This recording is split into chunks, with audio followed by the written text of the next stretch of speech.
caught protesting. Others say this is complete lawlessness. And it has been going on outside the ICE building in South Portland for weeks now. And it seems like it's getting worse and worse as each day progresses.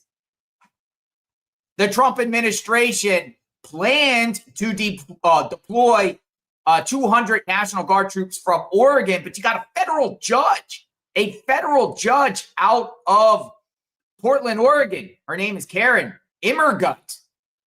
And she temporarily blocked it for a hearing on the matter. So then the Trump administration says, oh, what we're going to do is we're going to bring in some National Guard from California. Gavin Newsom yesterday put out a tweet saying, hey, National Guard, 200 National Guard troops, hundreds of National Guard troops have been ordered to be deployed to Oregon. And what did the federal judge do?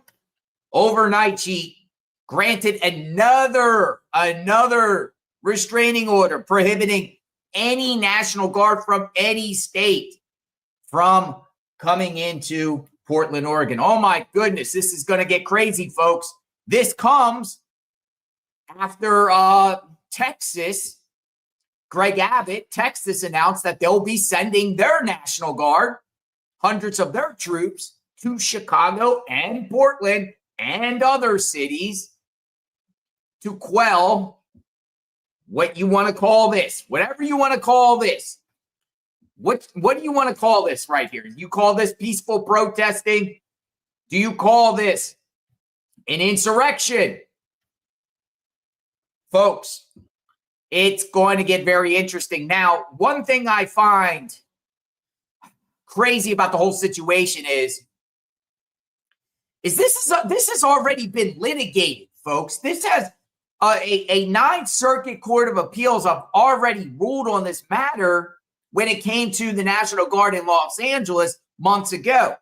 And the way I'm reading it is the Ninth Circuit Court of Appeals said that the Trump administration can bring in the National Guard. So I don't know what this district judge is doing. I don't know what the Portland Attorney General is doing, or I'm sorry, this Oregon Attorney General, Portland Mayor, Oregon Governor. I don't know what they're trying to do here. Some say it's called obstruction. Others are already calling for the Insurrection Act. But the federal judge, this Karin, her name is Karin, she's just basically saying the situation out here does not meet the statute's conditions to bring in the National Guard. So what the federal judge is saying, what you're seeing out here's clips, because we're showing what goes on almost daily now outside this federal building in Portland. And what the federal judge is saying is the situation there does not meet the statute's conditions to bring in the National Guard. That's the reason she issued a temporary restraining order. Now, of course, this is temporary. I'm very concerned that people are going to get killed if they don't bring in the National Guard to stop what's going on out there. Considering what has happened over the weekend, ICE agents got attacked over the weekend in Chicago, Illinois. ICE came under attack, a wackadoodle woman with a gun. They plowed vehicles. They tried to pin in ICE. They came under attack. ICE ended up shooting the woman. By the way, she's probably going to be indicted. And then a mob of crazies out there, a mob of crazy citizens start. The situation doesn't warrant National Guard. I think that's ludicrous. I think that's crazy. Here's her order. Now, here's her order here. The state of Oregon, and by the way, the Oregon governor, the attorney general, and the Portland mayor had like a teleconference yesterday. We're going to play that too, because some of you might not have seen it.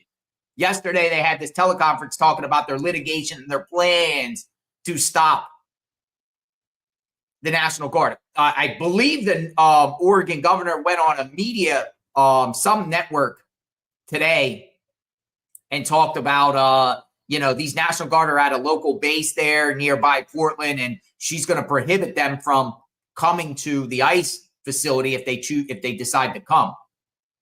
This judge, this federal judge, and it was a case here. Look what it says here. Second temporary restraining order. The second one. Based on this court's prior opinion and order granting plaintiff's first motion for a temporary restraining order, the hearing on plaintiff's second motion for temporary restraining order, and the newly submitted declarations, this court grants plaintiff's second motion for temporary restraining order. And it's, the state of Oregon, the city of Portland, and the state of California. California's jumped in too, which is wild. California jumped in as a plaintiff in this, in the jurisdiction, the federal jurisdiction for the District of Oregon, suing Donald Trump, Pete Hegseth, the Secretary of War, U.S. Department of Defense, Kristi Noem, Homeland Security. And the defendants are temporarily enjoined from deploying federalized members of the National Guard in Oregon. I'm going to go to the next page. But this doesn't just apply to Oregon National Guard. Folks, this applies to all federal National Guard. National Guard gets federalized, state National Guards. She's prohibiting National Guards from coming in. So no one can come in from Texas. No one can come in neighboring state Idaho. Some people say Montana, California, Washington, Oregon. Nobody. This second temporary restraining order expires by its own terms on the 14th days on October 19th. The plaintiff, so this is what's crazy. You got one single judge out there that can block a national security issue, a crisis in this country. It takes one federal judge with the stroke of the pen can shut it all down. Plaintiffs are ordered to post a nominal bond of $100. So all they had to do was post a bond of $100. The plaintiffs, which would be, as you know, the state of Oregon, California, Portland mayor's jumping in. So we got all types of hearings here. All types of hearings. But look how the hearings are pushed back. We are at the 6th of October. All these hearings pushed back later on to the end of the month, October 17th, October 23rd, October 27th, October 29th. Hearings. In the meantime, the unrest continues in that area. I don't know, some guy talking here. Portland people talking, but I want to play this news clip of the judge granting the second restraining order here, and then we'll further discuss. Oregon hearing, a federal judge blocking President Trump's attempt to deploy members of the California National Guard into Portland, saying she was troubled by the Trump administration's attempt to circumvent an order she'd issued just a day earlier. Trump had already tried to send in Oregon National Guard troops to Portland. That was halted on Saturday. The administration then tried on Sunday to send the troops in from California. Then late last night, Judge Karin Immergut, a Trump appointee, issued a new, broader order prohibiting the administration from using federal control to send any state's National Guard into Oregon, and pressing the government's attorney, saying, quote, "You are an officer of the court. Do you believe that this is an appropriate way to deal with my order, or an order that a judge issues that you disagree with, or is that an appropriate mechanism to appeal as you have done?" Over the weekend, federal officers clashed with demonstrators at the ICE headquarters in Portland, firing pepper balls and flashbangs. Portland police say they did not observe any person or property crimes committed and no arrests were made. But the Trump administration insists violent criminals are destroying Portland and troops are necessary to protect federal assets and personnel. In a ruling Saturday, the judge wrote Portland's protests were not significantly violent or disruptive, and that Trump's description of them was simply untethered to the facts. That deploying the Oregon National Guard likely exceeded his constitutional authority.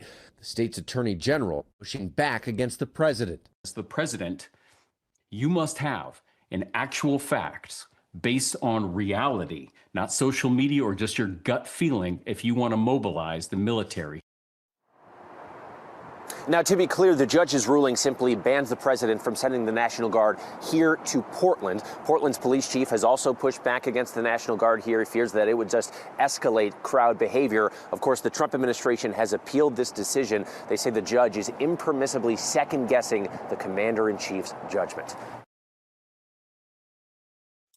Whoa.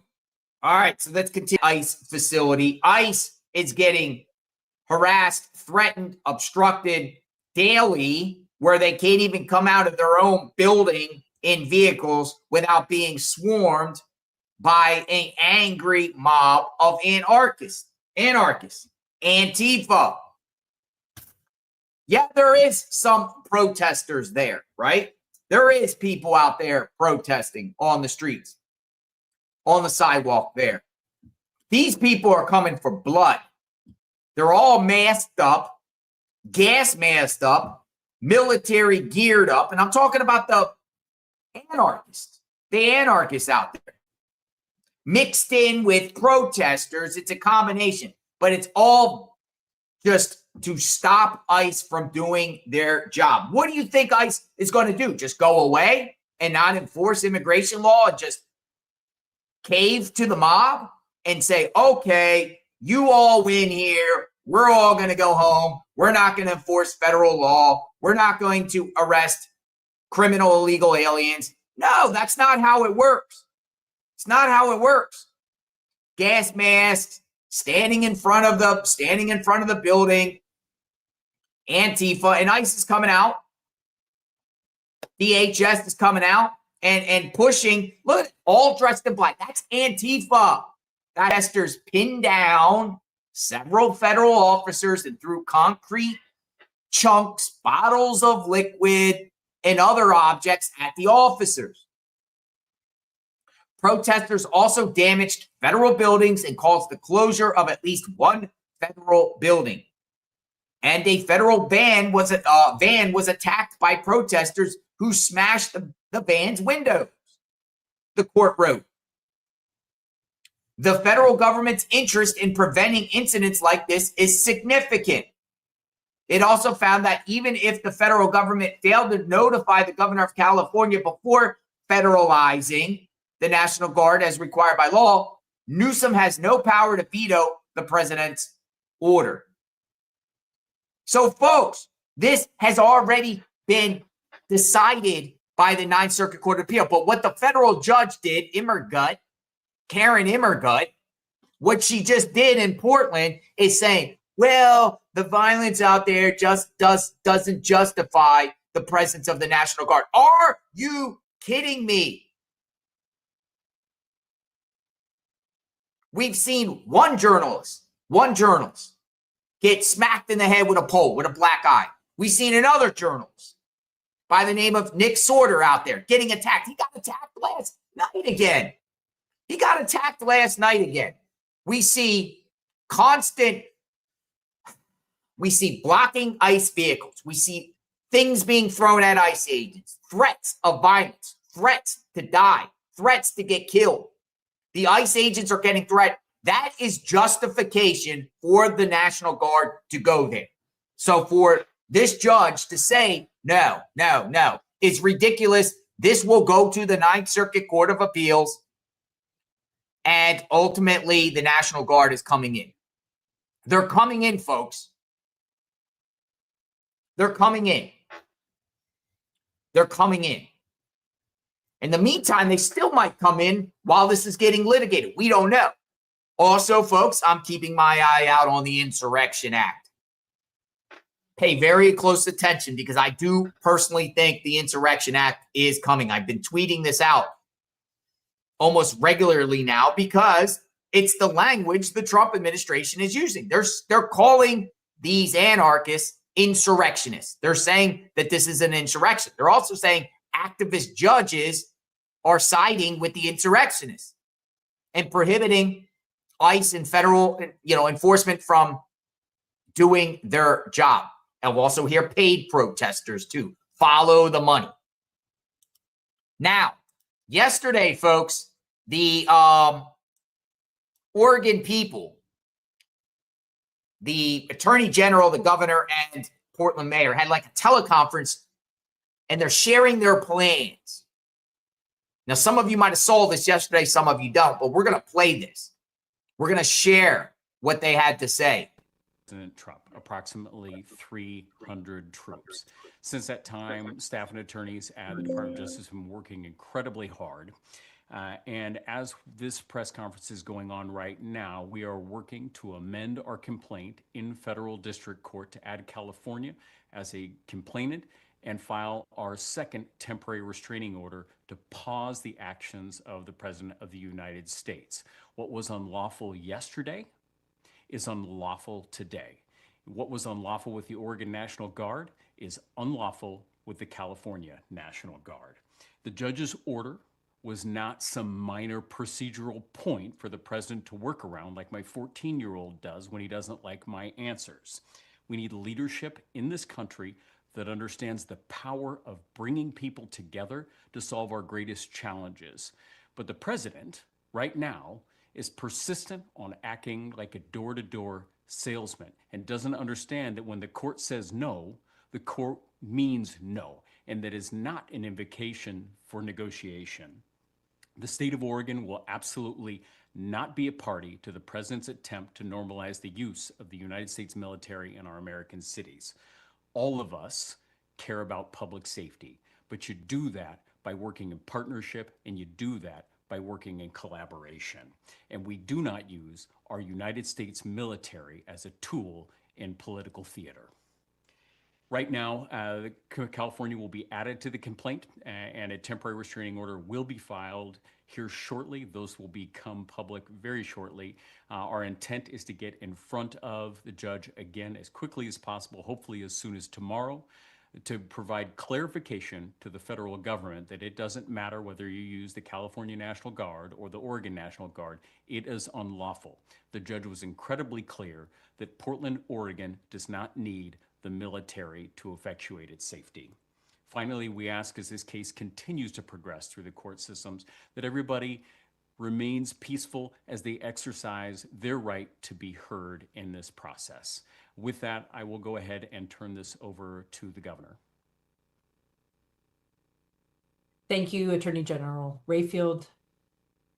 Here we go. Thank you, Attorney General Rayfield, for your great work and your whole team of the Department of Justice. So, as the Attorney General mentioned last night, I received intelligence that 101 federalized California National Guard members arrived in Oregon by plane and were then sent to Camp Withicum. That's the facility operated by the Oregon Military Department. It is our understanding that there are an additional 99 California Guard members en route today. So assuming a total of 200 service members from the California National Guard will shortly completely be in the state of Oregon. However, my office has received no official notification or correspondence from the federal government regarding this action by the president. This action appears to be intentional to circumvent yesterday's ruling by a federal judge. This afternoon, I sent a message to Northern Command directing them to obey the October 4th court ruling from yesterday and take no further action regarding deploying troops in Oregon. I also directed that those troops that will be at Camp Withicum should be restricted to that facility, and that the California National Guard troops should be sent home as soon as possible. And I also want to say, as for our Oregon National Guard members, many of whom are still waiting at Camp Rylea, they are pawns in this situation, political pawns in this situation. And I would like to send our troops home to their families, to their jobs. But the United States government has filed a stay in the Ninth Circuit, as the Attorney General has mentioned. Attorney General is taking the lead to oppose that, and we're going to wait to hear how that concludes, maybe as early as tomorrow. It's important to remember that our Oregon National Guard members, who are our neighbors, have full-time jobs in our communities across Oregon. I want to make sure that they are safe. I would like to get them home to their families as soon as possible. We are waiting, however, on the action of the court. The facts on the ground in Oregon haven't changed. There's no need for military intervention in Oregon. There's no insurrection in Portland. There's no threat to national security. Oregon is our home. It is not a military target. And Oregonians exercising their freedom of speech against unlawful actions by the Trump administration is their right and should be done so peacefully. I'm going to continue with my colleagues here to continue to keep the public apprised of what the situation is. And at the end of the day, I'm going to continue to uphold the law and the right to govern ourselves as Oregonians. And with that, Mayor Keith Wilson.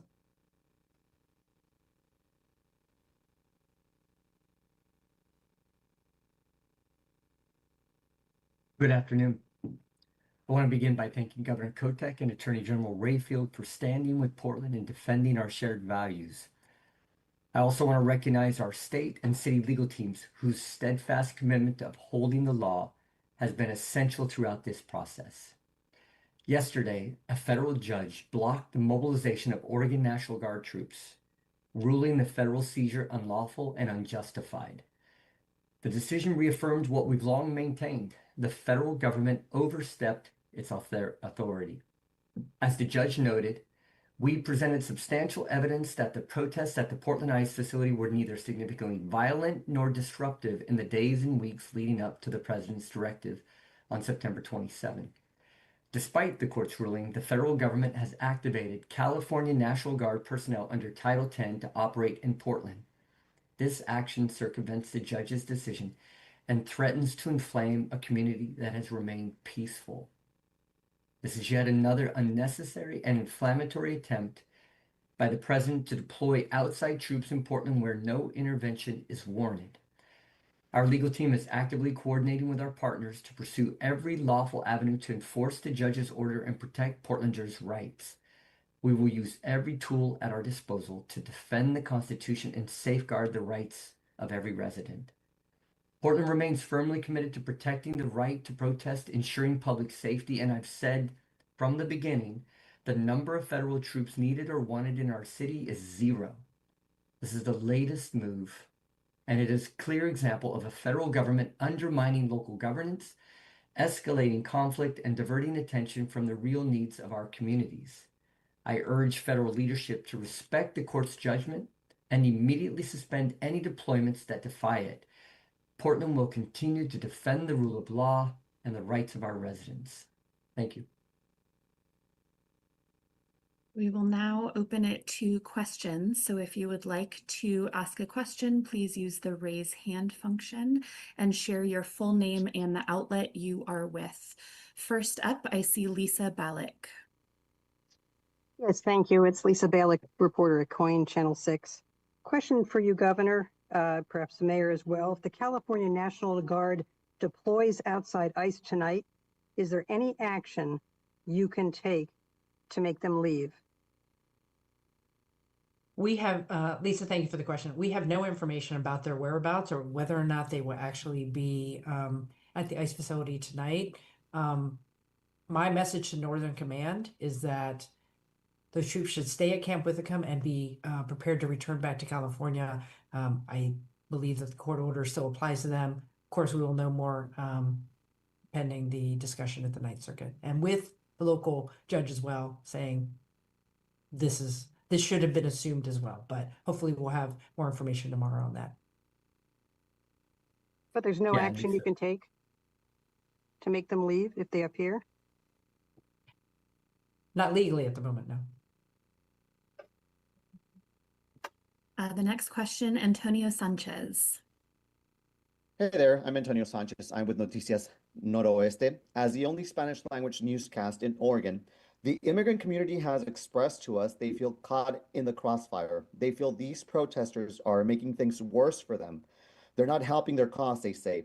How do we make them understand their tactics are affecting the immigrant community more so than helping as to what they believe? And also, do we expect these guardsmen to enforce immigration laws? Thank you for the question. We have no information with regard to what the mission is for the California National Guard members, so I have no answer to that question. And I also want to say that the fear and anxiety in the immigrant community is substantial And all of us on this call recognize that. And I believe there should be a way for us to all peacefully demonstrate our values, contrary to what the Trump administration is doing around a whole host of issues, including immigration enforcement. But our message, my message is, let's be peaceful. Let's maintain our right to free speech, but not create a situation that is unlawful, because people will be held accountable if that happens. Support what the governor said. In America, we don't use our military to enforce the laws of our states, and we don't use the military to enforce the laws of the United States. And that is why you have the Posse Comitatus Act, which actually prevents them from doing so under those circumstances. So I would not expect, and I would hope, that the president would not choose to order his troops to violate the Posse Comitatus Act. If that did happen, we would again be back in front of the court, and we'll be monitoring to make sure that they are following the law here in Oregon and the laws of this country.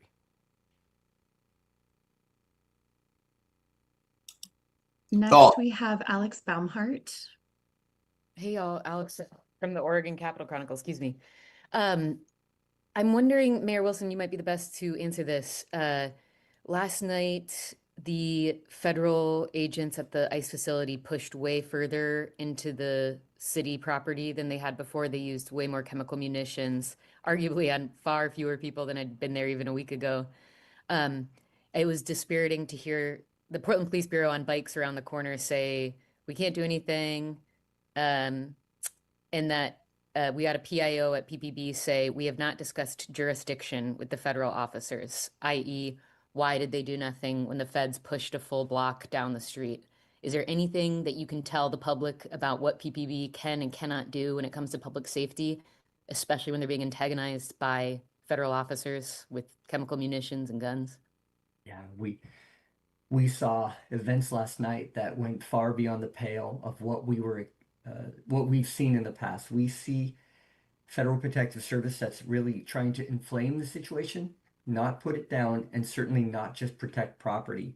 A couple of things. We saw unjustified uses of force. We saw shoving peaceful veterans and elderly people to the ground, indiscriminate use of impact munitions to disperse an otherwise peaceful crowd, indiscriminately discharging pepper spray. We saw a sniper on the roof of the ICE facility. This is not what we typically look at in crowd control or peaceful protests. This is an aggressive approach trying to inflame a situation that has otherwise been peaceful. As far as tactics and our processes, those things I just read to you are items that we're lodging with the Civil Rights Department for the Department of Justice. We are reaching out to them, explaining to them we need them to follow their code of conduct, including integrity and honor, and we're expecting them to operate with a high degree of standards and operations that our Portland Police Bureau has and will continue to do. As far as direct control over that, we don't have direct control over the FPS, but we can explain that we need them to operate with the same sort of high-performing organization that we're trying to show to the city as well. And Alex, I would just add, I would like they would follow state law. We've worked really hard in the state of Oregon from 2020 on to have better crowd control techniques. There are clear laws of when you can be using tear gas, for example. We're not following any of those. We're also hearing that they're having social media influencers on the rooftop filming. They are clearly trying to antagonize the crowds. They are antagonizing folks who are there to lawfully demonstrate, and that's got to stop. I think they're creating a public health emergency with the use of the tear gas in their residential areas, completely outside of state law. And I appreciate that the mayor is going to pursue whatever avenues we have for them to, get back in line with what is practice here in the state of Oregon. So we can expect a civil rights lawsuit against the federal police, DHS, and ICE for what they've done? I wouldn't say you can expect it, but we are certainly sending them notices to what we're seeing. The key point here, and the point I spoke to the chief and several other individuals in a meeting today, is that criminal activity is criminal activity. Excessive force, no matter who you are, nobody's immune. The Portland Police is not immune. The Federal Protective Services, ATF, Customs Border Patrol. If we see the law being broken, we're going to lodge the complaint. And if a complaint and or somebody does file it, we will support that. There's no one immune. And I just want to make sure that the federal government knows that they are not immune from the criminal laws. Nobody's above the law. All right, the next question, Hillary Borid.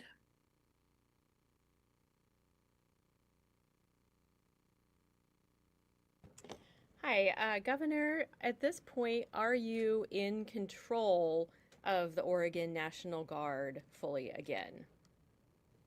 Well, my understanding, thank you for the question, Hillary, under the court ruling yesterday with the temporary restraining order, technically, yes, the Oregon National Guard is under my command. I didn't have complete information until this morning, but now with the action by the federal government to challenge that temporary restraining order, I am on hold to see how that plays out. My goal is to get them back to their homes and their jobs as soon as possible. Next, we have Jack Brook. Hi, yes, Jack Brook with AP. Just wanted to clarify on the number of National Guard being sent to Oregon. We've heard 300 from Governor Newsom, and the Pentagon said 200. Could you clarify? Well, again, I have no official notice. This is only based on intel that we have received. My understanding is with the second group of California National Guard members coming, we'll be at 200. I'm not sure where the 300 came from. Only that there were, as of yesterday, 300 federalized California National Guard, 200 of which are now being sent to Oregon. Thank you. Next hand is Amanda Arden. Yeah, thank you. This is Amanda Arden with CBS News. First question, I heard last week with the federalization of the Oregon National Guard that the 200 would be identified and then they'd have 3 to 5 days of training before they were deployed to Portland. Is that timing similar with these National Guard members from California, or will this process move faster since they're already federalized? It could move faster. Again, no specific mission information other than they are federalized and probably have received some training. So they've been on the ground in California for several months now. So perhaps they will be in a different timeline. However, we're in the court tomorrow. Hopefully what the court said yesterday will stay tomorrow. So we'll see what happens. All right, next question is from John Adams. Hi, John Adams, KGW News in Portland. For Attorney General Rayfield, just again, can kind of walk us through the timeline of what we might see when this goes before a judge tomorrow. If we do happen to see California National Guard troops maybe around the ICE facility in Portland tonight, what then happens when this goes before a judge tomorrow? If the judge rules in the state of Oregon's favor, would they then have to pull back? Yeah, and let's walk back from starting yesterday. So at 4:30, we get the ruling that effectively puts the National Guard back under the governor's control, ruling that the president did not have the authority to federalize the National Guard. Shortly thereafter, we did get notice that the federal government was going to seek a stay of that ruling, which effectively would pause the lower court's ruling. Today, they made the formal application to do so. Within roughly a half an hour, the Oregon Department of Justice, around 2:30 today, filed a response to that saying that they are not entitled to a stay of the order. And again, this is focusing specifically on the Oregon National Guard.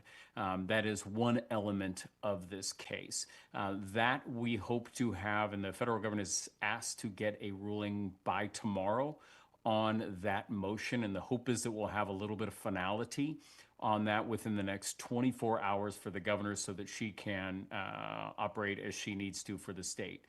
The second component of this is on the California National Guard. And again, that was yesterday evening. Governor receives notice. We receive notice. Our lawyers and staff get to work to making sure that we file a second temporary restraining order today. And that also added California to the complaint to do so because it was the California National Guard. Separate judge, not the Ninth Circuit, but Judge Immergut, again, we're seeking to get in front of her tomorrow as well to get clarification on that. Now, just like the initial complaint that was filed, it took roughly a week to get a response. So it's going to be up to the judge, how much information, research she needs to be able to make an informed ruling before she rules on that. The hope, again, and what we've tried to operate here in Oregon with the governor and the mayor's partnership is that we wanted to be as quick as possible, in the courts as quick as possible, before people were deployed on the ground. Now, we can only move as fast as we can move. The president is trying to out-hustle us in this process. And so we're trying, again, to get in front of a court to prevent this, because we truly believe, all of us, that the presence of the United States military in Portland is only going to serve to inflame the situation. All right, next, Alex Baumhart again. That's crazy. Yeah, obviously, like, we're towing into territory that's way beyond constitutional law, and I'm wondering, sort of as a larger dragnet with other maybe Democratic leaders in other states or even Republicans at this point, can you give us a sense of the conversations you're having more broadly nationally about this particular time and temperature and what all of this means? This is obviously far greater than an Oregon problem. But Governor, we're I in don't a know very if you want to difficult talk. moment. Oh, go ahead, Mr. Patricia. Yeah, and I think we all have different lanes that we operate in. It's been very interesting to talk with the governor, to talk with the mayor about some of the conversations that we're having at the different levels of government. So I'll talk about it from being amongst Democratic attorneys general and our conversations across the state. I think there's some pretty significant patterns that this president is manifesting. You first saw it attacking the independent judiciary. He attacked his own appointed judge yesterday when he got the ruling. He picks the referees to the game, and then he starts complaining about the game.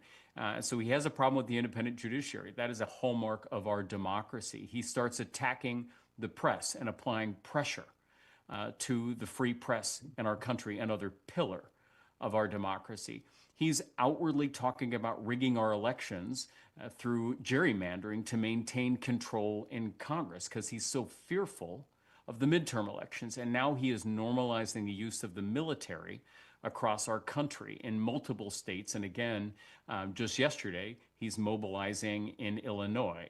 And so as attorneys general, these are things that we're actively talking about, actively preparing.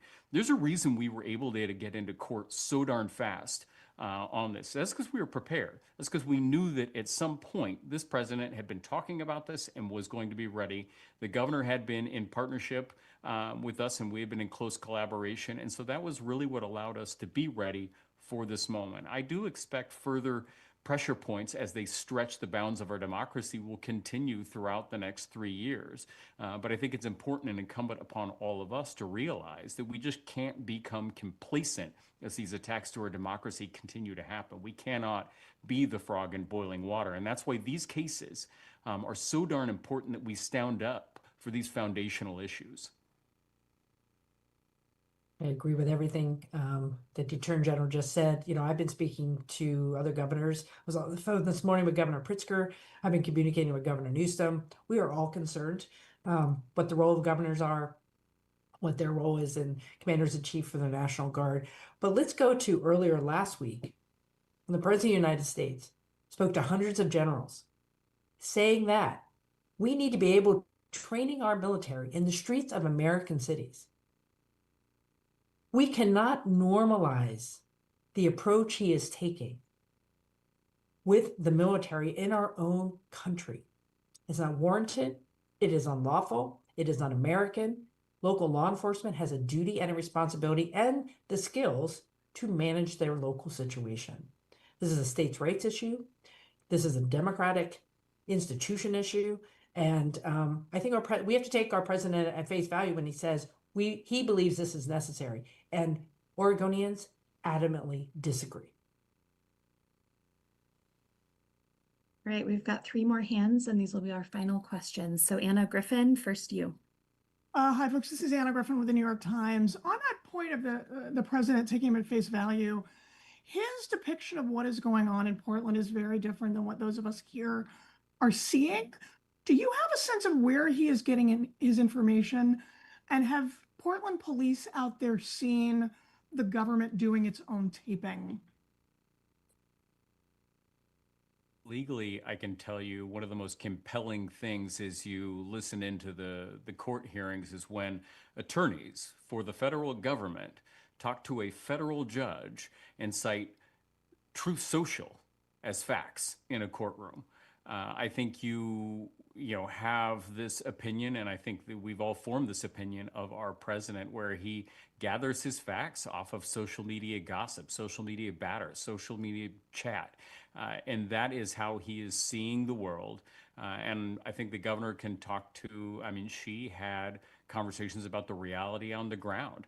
And that's why the court was so darn important, is that we could present real facts to a neutral arbiter about what is going on the ground. And it doesn't have to become politicized in these social media channels. But that's honestly where we see him, kind of trying to gather his facts. But we know the facts are different on the ground. I mean, and what you saw, and they failed to make their case on Friday that there was an actual problem that warranted this. And the truth and facts do have to matter here. And it is, I kind of don't even care at this point where he's getting his information, because he is intentionally disregarding the facts on the ground from the people who know what is happening, from the mayor to myself, to the attorney general, to the chief of police, who talks about any protests or demonstrations are confined to a 1-block radius in the city of Portland. There is no connection between the truth and what the president is saying in terms of what is happening on the ground in Portland. Jessica Levinson. Hi, I am a legal contributor for CBS News and a law professor. And I was hoping you could talk to me about your specific response to what I think will be the Trump administration's argument that once they federalize the National Guard in one state, then that National Guard is essentially under their chain of command, and they can decide to send it to another state. Or related to that, essentially, what's the best, if there are any cases to support the idea that if a district court judge says you don't have the factual predicate necessary to invoke 12406 and federalize the National Guard in Oregon, are there cases that then support, and therefore you can't use National Guard that's federalized in another state and send that into Oregon? Mayor Wilson, do you want to answer that one? Just kidding. I was just playing with you. The truth of this, that's actually an absolutely wonderful and astute question. And we do expect them to make that argument tomorrow in front of a judge. The reality is that there is a specific word within the statute that says it has to be necessary, and I believe it is the amounts necessary, effectively proportional. So the fact that if you are moving the National Guard from California to Oregon, they are no longer necessary coming into Oregon. And I think common sense really dictates the outcome under these circumstances. So if there is a set of facts in California that necessitate federalizing the National Guard against the governor's will, you can't pick those National Guard up and ship them overseas to some other event, right? There are limiting factors, and we believe that the word necessary, as you'll see within the statute, is that limiting factor. Again, all kind of comes back to common sense. All right, and the final question, Heather Roberts. Thank you. Heather Roberts with KXL News Portland. Governor Kotek, you mentioned speaking with Governor Newsom. In a statement from Governor Newsom, he said that his state would be suing the Trump administration over the deployment of his troops to Oregon. Have you talked today? Have you talked since this action was taken? And if so, how did that conversation go? We've just been exchanging voicemails, but I know our teams have been working on that, and maybe the Attorney General can address that, because I know our team and his teams have been working on this. Yeah, and just like the governor's teams have been working with our office is, and Governor Newsom's office, our office has been working with Attorney General Bonta's office down in California. That is why our complaint that is currently filed in Portland is going to be amended, which will add California as a complainant, and you'll see that it may already be done right now. Following that action where we add California as a complainant, we will then file the temporary restraining order, which is happening right now as we speak. I have not gotten any update if it is actually filed, but it will be very shortly if it isn't already. So just for clarification, that's this. So when Governor Newsom says he's suing the Trump administration, he means through this Oregon lawsuit, not a separate suit, as far as you know. Well, we all know how California is. They always follow Oregon's lead, as they should. And so, yes, just aside, California will be joining our lawsuit. Thank you. All right, so we will turn it back to the three of you for any closing comments. And I would just say again, I really appreciate the staff and the attorneys of the Department of Justice who have been working nonstop over this past week. I truly appreciate the collaboration between the governor's office, the mayor's office, and our office. It's meaningful to have such partnerships when our communities are being pushed to be divided. And I think right now, as we see and have differences in our community, I think it's really important to note that we're stronger together. And we should not allow the president to continue to divide our communities. And I don't care whether you're a Republican, a Democrat, or non-affiliated in this world. We can disagree with these things. We can peacefully protest, and we can disagree with each other respectfully. And that's how we should operate as Oregonians, and I know that's who we are as Oregonians. And I just want to say to all the Oregonians who are thinking and are worried, let's stay calm, let us stay strong together. And let's continue to advocate for what we believe in lawfully and peacefully. And I would also say, and I appreciate the press being here today to follow this issue, let's take a hard look at what the federal officials are doing at the ICE facility. They're not following state law when it comes to control of public events and crowds. They're creating a nuisance. They're creating, I think, a public health emergency. They are stoking a situation so they can somehow make a claim to the president that this thing is out of control. The fact that they have any influencers standing on a rooftop, taking videos from what we understand, please ask them hard questions. Why do they think that's okay? Why do they think it's okay to antagonize folks who are just exercising their free speech rights? So I would just ask that you maybe direct some questions to that. Thank you. Yeah. And I'll finish by saying it is just another beautiful day in Portland. We're outside enjoying the weather, and we should be, and we should not be inside having this conversation right now. And I just want to let everybody know I'm so disappointed that we've had to spend our valuable time on this matter. We have so many hard and important challenges in Portland and in Oregon and the United States. And this is a situation that we didn't ask for. It certainly wasn't invited. And we don't want to be here having this conversation. Yesterday, piece one, and yeah, let me just yesterday, just put a finer point on it. Yesterday, piece one, and facts mattered. And that's what our Constitution and rule of law really is focused on delivering. And we're here again. It's like Groundhog Day. And I am sure that Attorney General and the governor and the state of Oregon will prevail again. So thank you for this opportunity.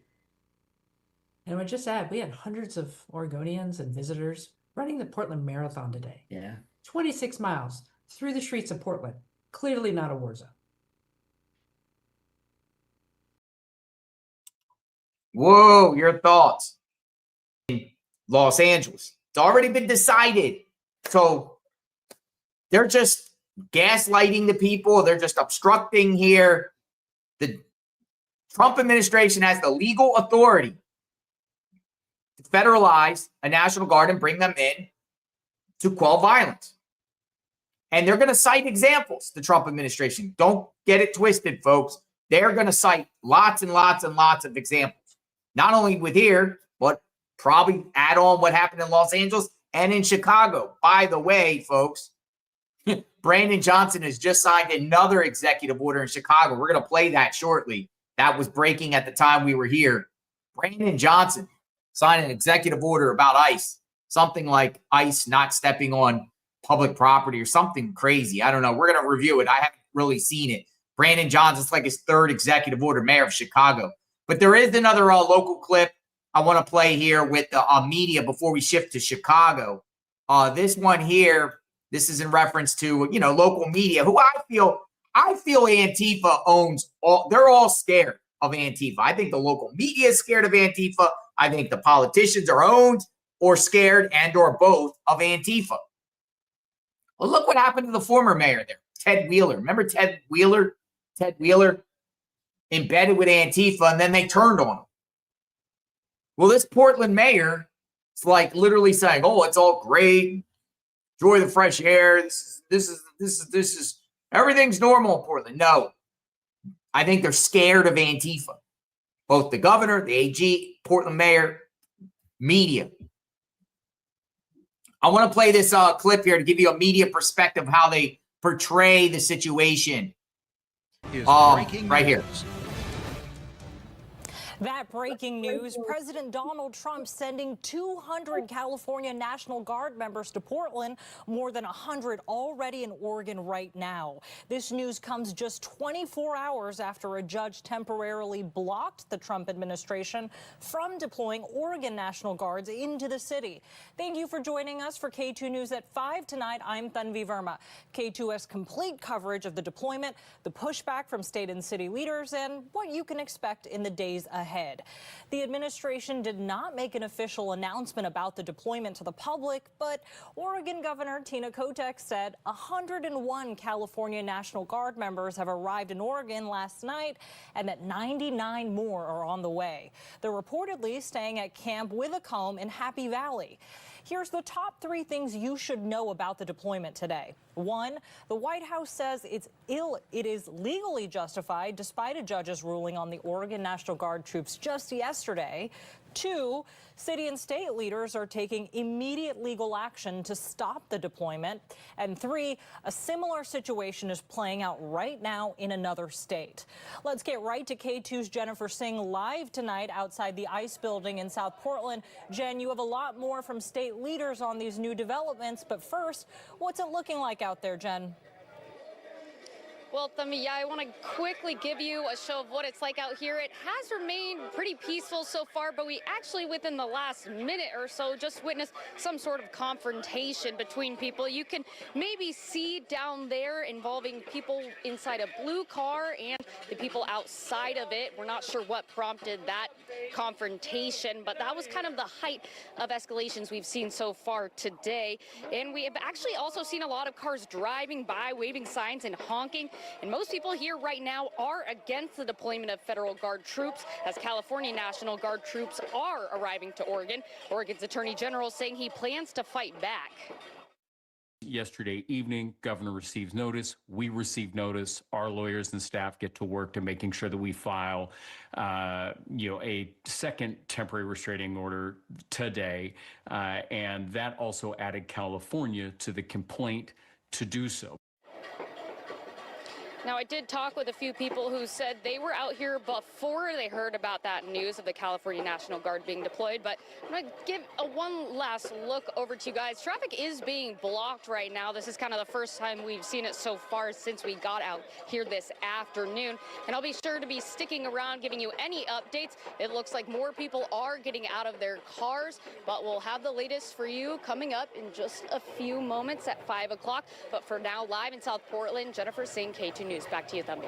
Thanks, Jen. See you soon. K2 reached out to the White House to see what legal justification it had for the deployment of California National Guard troops, and the administration sent us this statement reading, quote, President Trump exercised his lawful authority to protect federal assets and personnel in Portland following violent riots and attacks on law enforcement. And it also says Gavin Newsom should stand on the side of law-abiding citizens instead of violent criminals destroying Portland and cities across across the country. K2 sent a follow-up question asking what the, quote, lawful authority the administration is referring to. We'll update you when we hear back. And Oregon Governor Tina Kotek says she believes the administration's decision was an intentional effort to get around the judge's ruling. Kotek saying in part, quote, the facts haven't changed. There's no need for military intervention in Oregon. There's no insurrection in Portland, no threat to national security. Oregon is our home, not a military target. And Portland Mayor Keith Wilson echoing the governor's concerns, saying, quote, this action circumvents the court's decision and threatens to inflame a community that has remained peaceful. Mayor Wilson also said the city's legal team is taking immediate action and will pursue, quote, all lawful steps to enforce the judge's order and protect Portlanders' rights. He urged federal leadership to suspend any deployments that defy the court order. And now we want to highlight the timing of this latest deployment of troops. If you missed K2's breaking news coverage last night, a federal judge found no legal basis for deploying state National Guard troops to Portland yesterday. The judge issued a temporary restraining order pausing the deployment for at least 2 weeks. The Trump-appointed judge's ruling criticized the Trump administration's justification for deploying these troops. They said that it risked blurring the line between civil and military federal power, the judge emphasizing that the president's actions were, quote, simply untethered to the facts. The Trump administration has already filed an appeal. And today, President Trump justified sending California National Guard troops to Portland while speaking to protesters. Take a listen. Portland is burning to the ground. It's insurrectionists all over the place. It's Antifa. And yet the politicians who are petrified. Look, the politicians are afraid for their lives. That's the only reason that they say, like, there's nothing happening. And you've seen it. The place is burning down, and they pretend like there's nothing happening. So we'll take a look at the order. We haven't seen the order yet. Trump says that he believes Portland is in chaos and urged people to, quote, turn on your television, read your newspapers to see the situation. He also pointed to the recent deployment of federal troops to Washington, D.C. He said that transformed D.C. from a, quote, hellhole to a safe place in just 12 days. And tonight, we're also hearing from Oregon lawmakers who are upset about the deployment of the California National Guard. Here's what Oregon Congresswoman Susan Bonamici told our crews today. Obviously, I'm extremely concerned and outraged by that. The president should be following laws, as everyone is expected to do in this country. Ron Wyden took to social media in response, writing, quote, was there something Donald Trump was too dense to understand in the judge's conclusion yesterday that his quote, determination was simply untethered to the facts. And Oregon House Speaker Julie Fahey sent us a statement. It reads in part, quote, Trump's deployment of the California National Guard to Oregon is on the wrong side of the law. It's on the wrong side of history, and it's on the wrong side of the American people. And as we mentioned a minute ago, there was no official announcement from Washington that the California National Guard was being called up and sent to Oregon. That's according to Governors Kotek and Newsom. That was also the case in Illinois this weekend. Yesterday, the state's governor made an announcement about troops in his state being activated. Meantime, federal prosecutors filing felony assault charges against a woman who was shot by a U.S. Border Patrol agent in Chicago yesterday. The incident led to a heated confrontation between federal agents and around 100 protesters. And a live look now at Portland from the Standard camera. Here's just some of what K2 will be on your side tracking in the days ahead. Roughly 200 California National Guard troops ordered to Portland are in or making their way to Oregon right now. We're monitoring the status of those troops and if and when they'll be on Portland streets.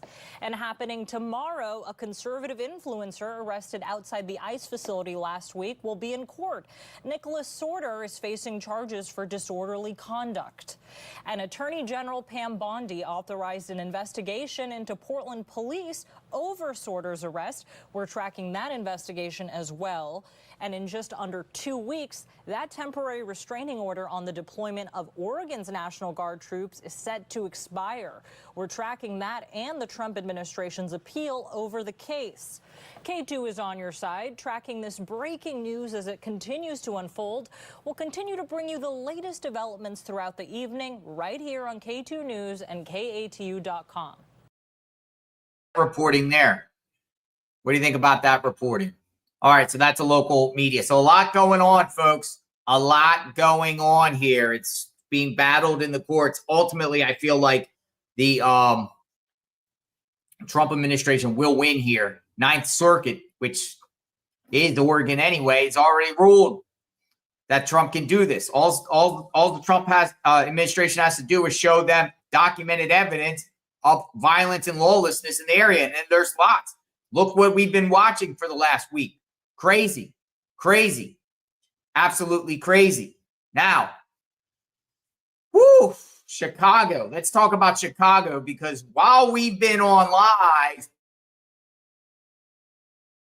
folks, Brandon Johnson signed another executive order, because over the weekend in Chicago, and Kristi Noem speaks about it too, Chicago, the ICE have been under attack, and now clips are coming out, audio recordings where the police were told to stand down, and police were told not even to get involved. So ICE is like sitting ducks themselves without the help of Chicago police. And it's similar to here in Portland. Let's be real. Portland police, they should be in the streets there. They're not. They have these little liaison police, and they're running around actually prohibiting residents from even driving down the street there, giving Antifa a free reign to terrorize ICE in the streets. Portland police not doing anything. Why? Some people speculate Portland police are Antifa. Bob Day, the Portland police chief, Antifa, or owned by Antifa. You heard from this media outlet, all the politicians there, you senators and city council people, mayor, congresswoman, all of it. Oh, there's no problems on out here. Are you kidding me? Look, it's chaos. It's anarchy. It's mayhem. And it's the people obstructing ICE, and ICE is protecting themselves. They're protecting themselves. So I do ultimately think the National Guard is going to come. But in the meantime, hey, I don't know if Oregon's playing with fire here in California, because Insurrection Act could be invoked. Good morning, everyone. Good morning. Thank you all for being here today, and to all the elected officials who are here this morning. Thank you to the community-based organizations that are standing together in this critical moment in our nation's history. We are here today to talk about the events that have transpired over the past week.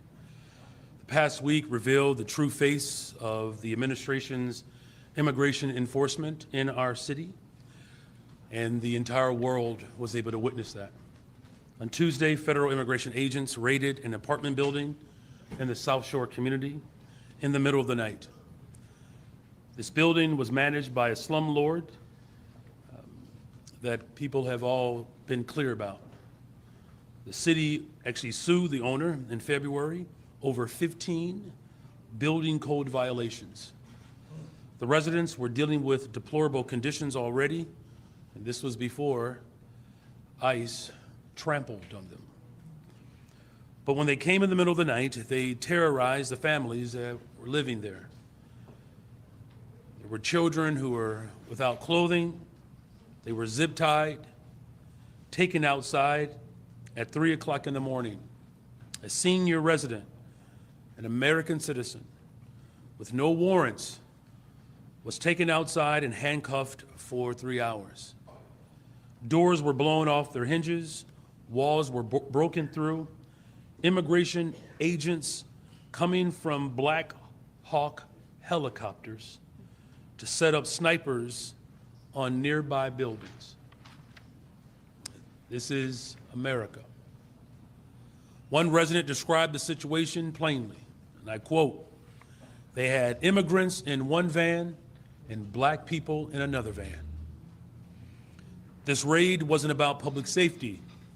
It was about and it's certainly not about immigration. This was about a show of authoritarianism, a forceful display of tyranny. They sent a clear message to all Chicagoans. They said, we do not respect your rights.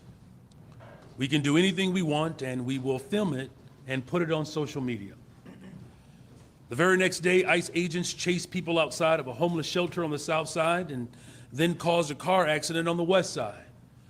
Immigration agents put a young black man in a chokehold on the side of the street in East Garfield Park. Witnesses, one of which you will hear from this morning, bravely filmed the interaction, eventually leading to this person's release. On Friday, agents dispersed tear gas in the middle of a busy city street. Chicagoans were hit with chemical agents while walking their children home from school. A couple ran from tear gas with a 2-year-old child in their care.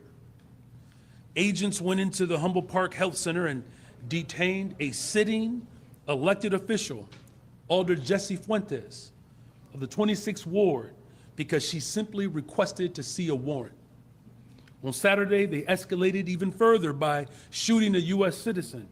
They claimed it was defensive fire, but frankly, we cannot trust anything that comes out of the administration. It was only a few short weeks ago that they claimed officers were severely injured in the killing of Mr. Villegas Gonzalez in Franklin Park. A Sun-Times investigation found that the agent said on a body camera footage that it was, in fact, nothing major.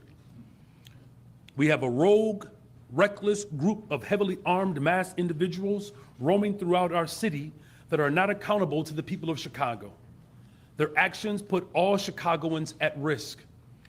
When protesters confronted federal immigration agents in Brighton Park on Saturday, they were met with pepper balls and more repression. CPD responded to attempt to de-escalate the situation, and ICE tear gassed our police officers. Let me be clear.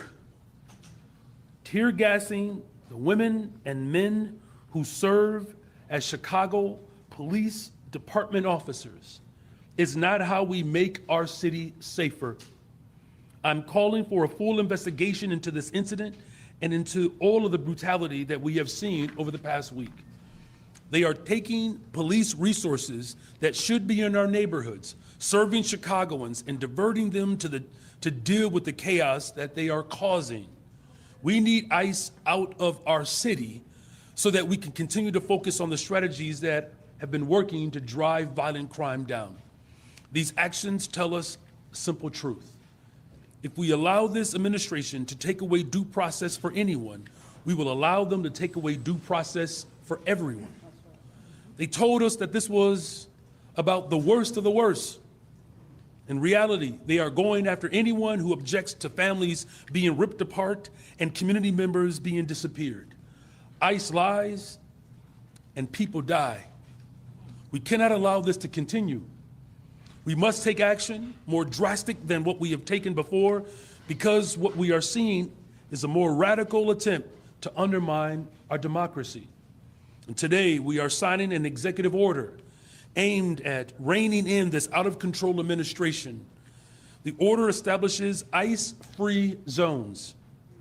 That means that city property and unwilling private businesses will no longer serve as staging grounds for these raids.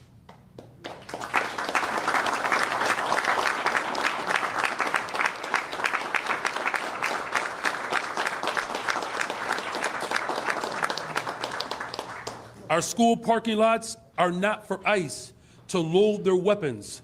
They are for Chicagoans who drop their kids off to learn. Our libraries are not for ICE to prepare for a raid. They're for Chicagoans to read and relax. Our parks are not for ICE to set up checkpoints. They are for Chicagoans to play and enjoy. Private establishments can partner with us to make it clear that private property is private property, and ICE cannot enter establishments without a valid warrant.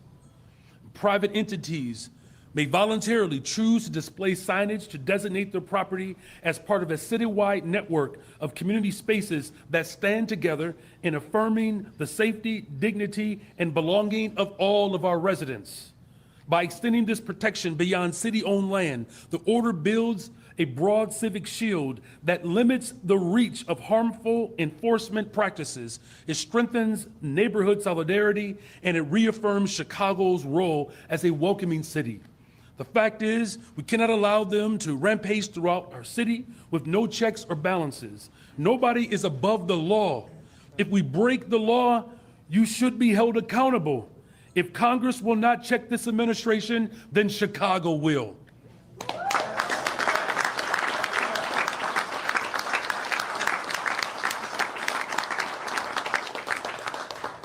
I know there are many Chicagoans who are disturbed by the images and the videos that they are seeing on the news and social media. There are many who are scared and shocked by what they are seeing. The truth is that we are at a tipping point. This administration is trying to divide us and pit people groups against one another. They want to divide and conquer. And as I said, in the South Shore, and this has been said very clearly, Black people in one van and immigrants in another. In the face of this unprecedented threat, this moment calls for unity.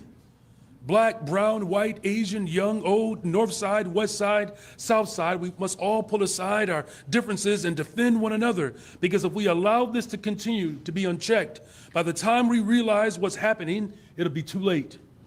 And this executive order is a step towards accountability and is calling for the basic rule of law. In the coming days and weeks, we may be pushed, if not forced, to take even more dramatic action if this administration continues to escalate and provoke our people. In closing, last night I spoke with the governor, and he informed me that the Trump administration is deploying Texas National Guard to our city. We will speak to our response later today. We'll do that with the governor as well as the attorney general. For now, let me just say that we are unequivocally going to continue to reject the military occupation of our city. The Trump administration must end the war on Chicago. The Trump administration must end this war against Americans. The Trump administration must end its attempt to dismantle our democracy. Right as we are making historic progress in reducing violence, the Trump administration is seeking to destabilize our city and provoke chaos. We said that they would use ICE as a pretext to send in the National Guard. And now they are doing just that. I've also said for the last couple of years that the extreme right in this country refused to accept the results of the Civil War. They have repeatedly called for a rematch. But in the coming weeks, we will use this opportunity to build greater resistance. Chicagoans are clear.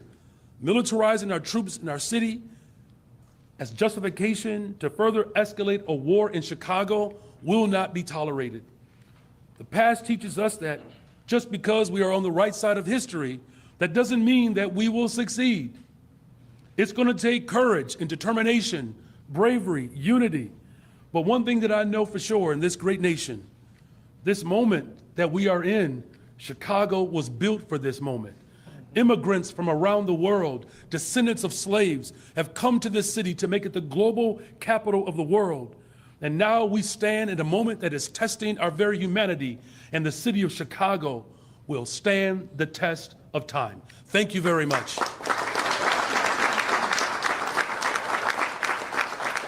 And now, please welcome to the podium, Pastor Chris Harris.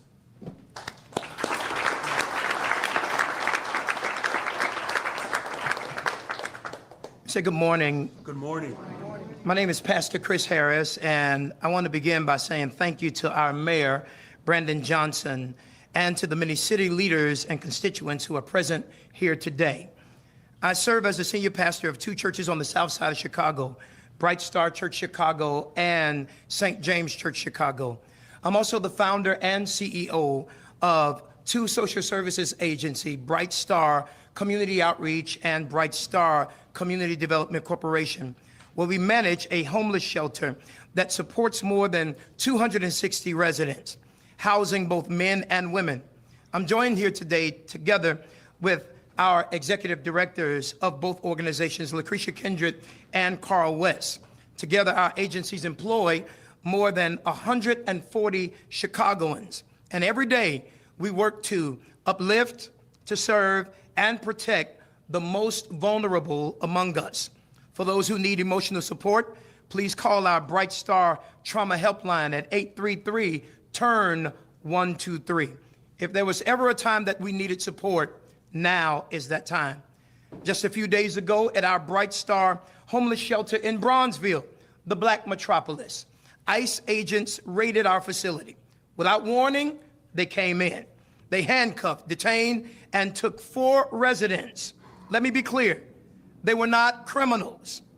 They were human beings trying to survive, trying to heal, and trying to find home, shelter. Our shelter is not harboring criminals. We're housing the unhoused. We're offering dignity to those who society has discarded. And yet, while our city is showing compassion, there are those who are cheering this chaos. Some in power claim Chicago is too violent, and they say that is the reason that ICE and soldiers are being deployed here. But let me remind you of something crucial. Neither the governor of Illinois nor the mayor of Chicago ever requested migrants to be sent here. If you want to hold people accountable, don't just hold those accountable who are powerless. Hold those accountable who are powerful. Arrest those political officials who heinously use government money to charter planes and buses to send migrants and immigrants to sanctuary cities like ours. Let's call their names. Governor Greg Abbott of Texas sent bus after bus, even planes, to Chicago. Governor Ron DeSantis of Florida flew families to Martha's Vineyard for political theater. Governor Doug Ducey of Arizona sent migrants across the nation to make headlines. If it's illegal to cross a border seeking safety, then it ought to be illegal to use human beings as political pawns.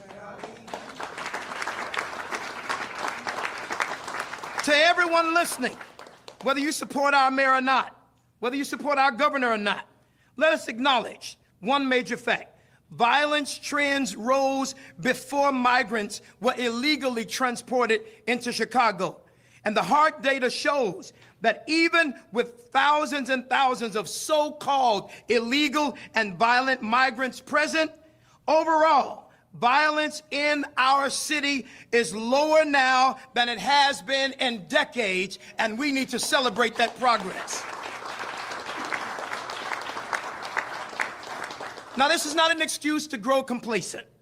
The work is far from finished, but it is a fact that we must face and acknowledge honestly. So let us do 2 things at once. First, appreciate those local leaders and frontline teams whose strategies are actually reducing harm, strategies that deserve more resources and investment so they can scale and replicate. Second, let's demand accountability where it is due, both for officials who created this chaos, relocation policy, and for agencies that overstep their authority in our neighborhoods. This is not an endorsement of any political candidate. This is a nod of appreciation to leadership that is standing up in the face of adversity, and a plea not to be distracted from the work that actually keeps our communities much safer. Chicago is not the problem. Chicago became the solution. When others turned their backs, we opened our doors. When others built walls, we built tables. We are not a city of cruelty. You ought to clap on this. We are a city of compassion.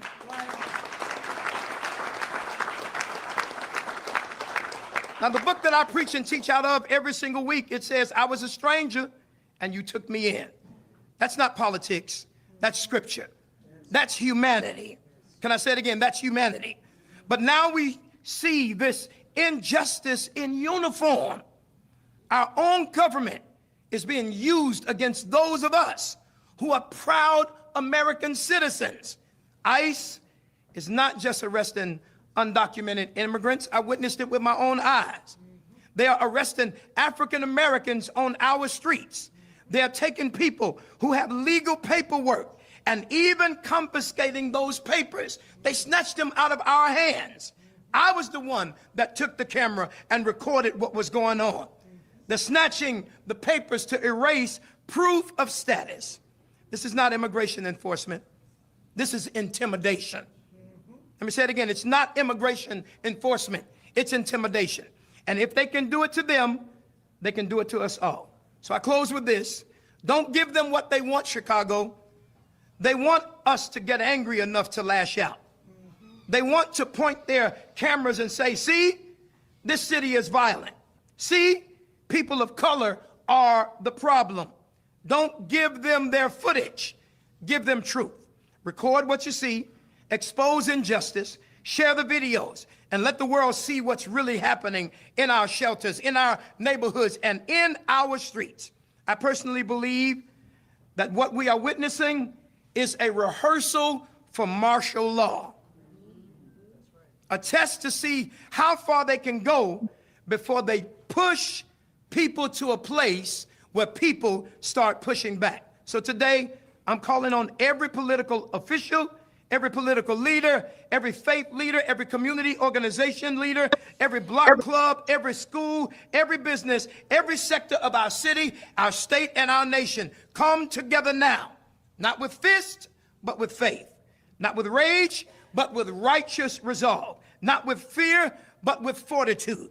And to the man in the highest office who says Chicago is too violent, Mr. President, if you're looking to deploy resources and personnel, send them to where the real violence is coming from. And that is not our neighborhoods. It's in your White House. It is your administration.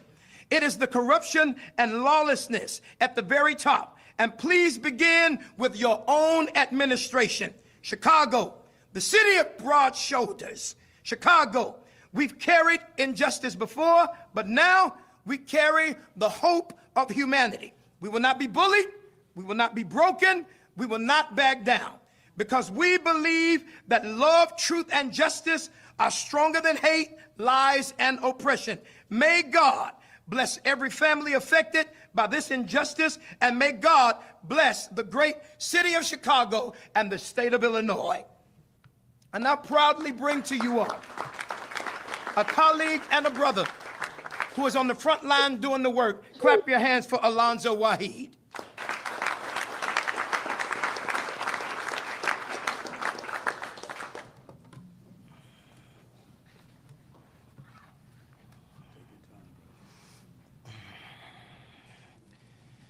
We are at trying times right now.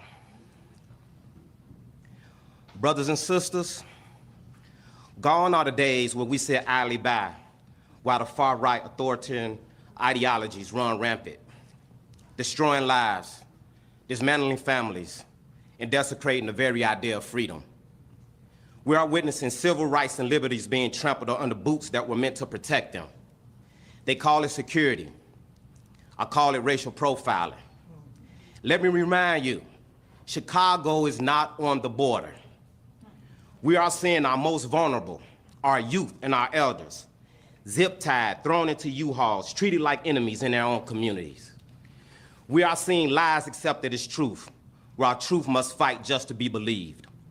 We are seeing border agents choke out citizens and then say it never happened. Understand this, they are not isolating this to one group. Today is them, tomorrow is you. Eventually, they're coming for all of us.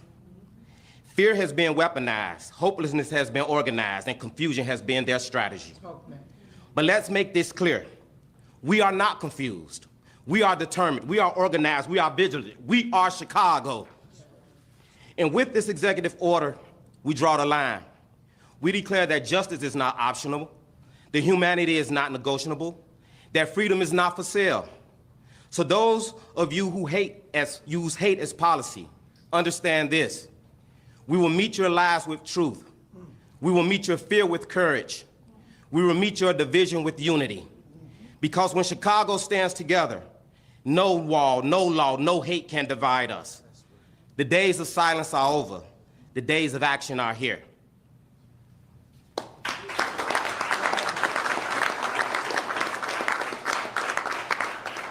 We'll now bring Yada to the podium.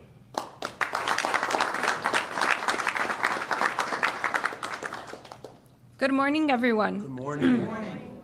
I am Yara Lechuga. I am an immigration organizer with Palenque LSNA. We are part of a rapid response network of volunteers, staff, and community members that represents the first line of community defense to keep us safe against ICE. There are 35 teams throughout Chicago and Illinois doing this critical work every single day. Our work goes much further than documenting ICE during their attempts to adopt and separate our families. We are the ones who have to find the family members of those who have been abducted by ICE.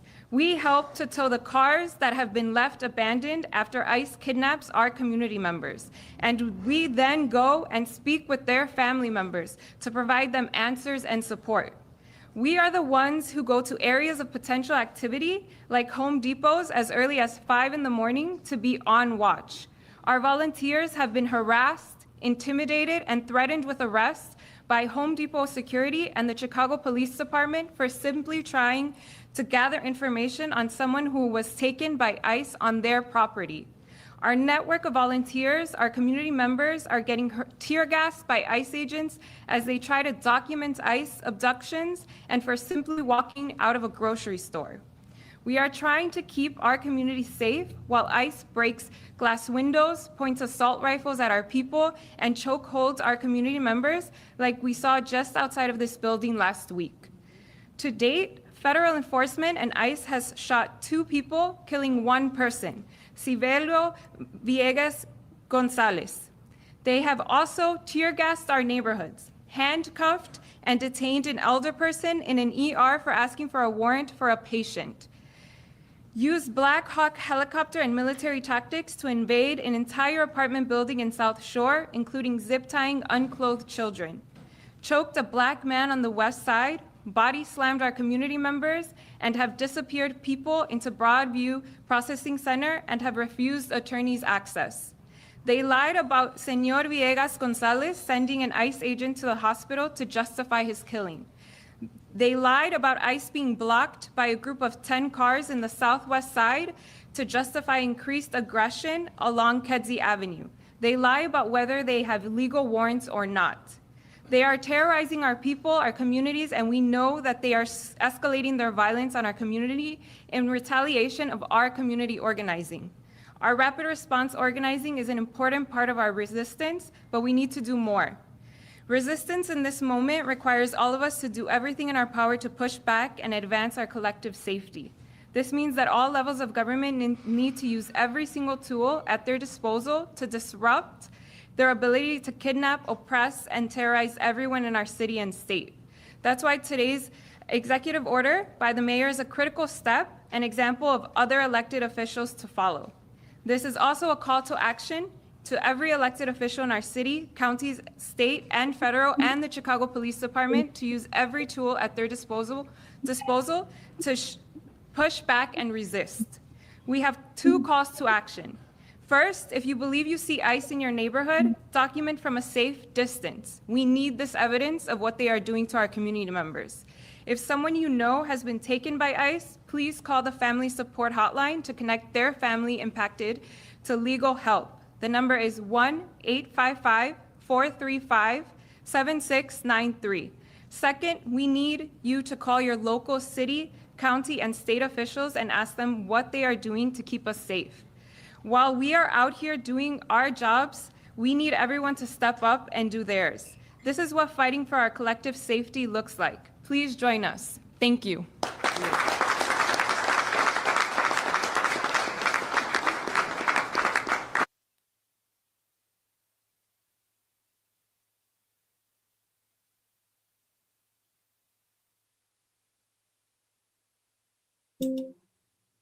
All right, so it appears they muted it down. So he'll be signing an executive order, ICE-free zones. Holy smokes, folks. It is getting real. It's getting real. And even the White House pretty much responded to this. They're calling what Brandon Johnson is doing here sick. They're calling what he's saying here is sick. And, you know, him and his people there are literally, you know, in my opinion, inciting the masses to confront ICE, where it was already crazy over the weekend. And them themselves are using examples how they're claiming that they're the victims here and the Chicago citizens are the victims here. It's going to get crazy here, folks. I think he turned the volume back up.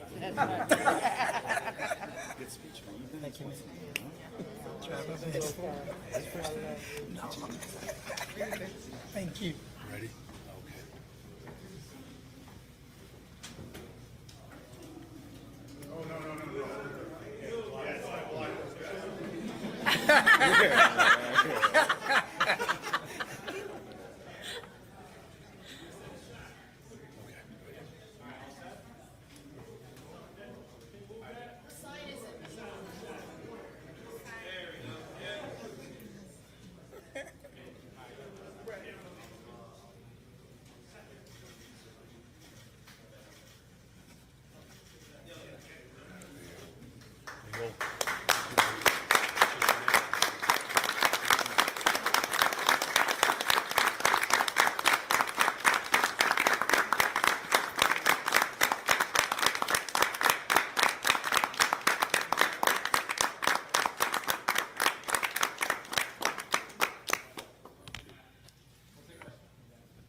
I think he's going to take some questions.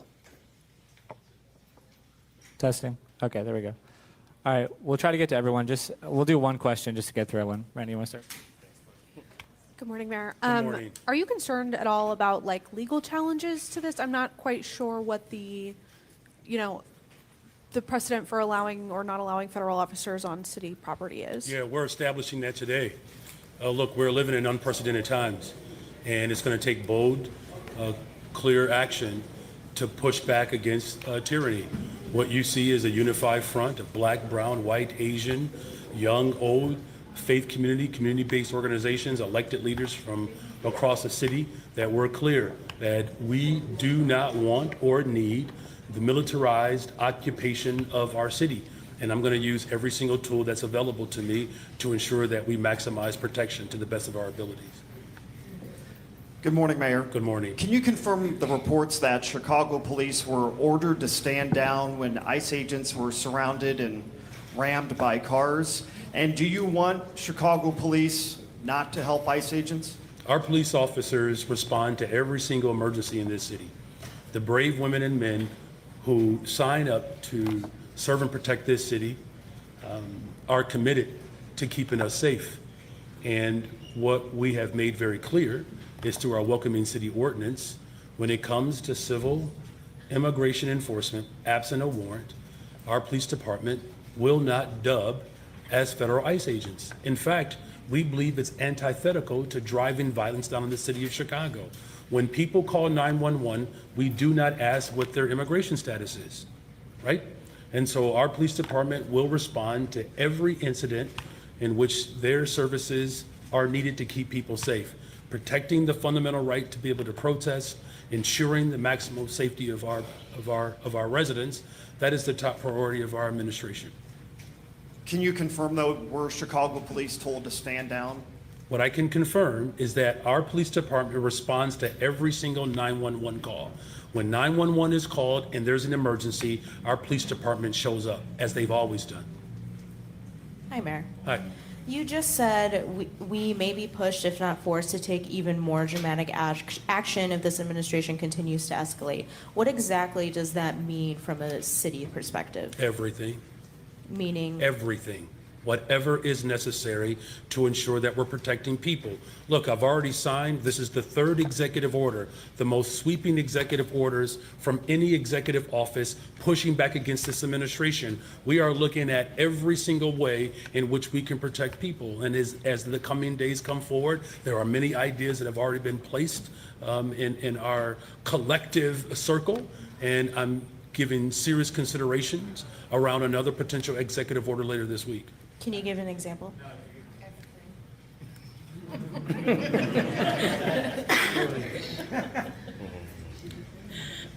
Hi, Hi. good morning. Good morning. So I'm looking at this sign here.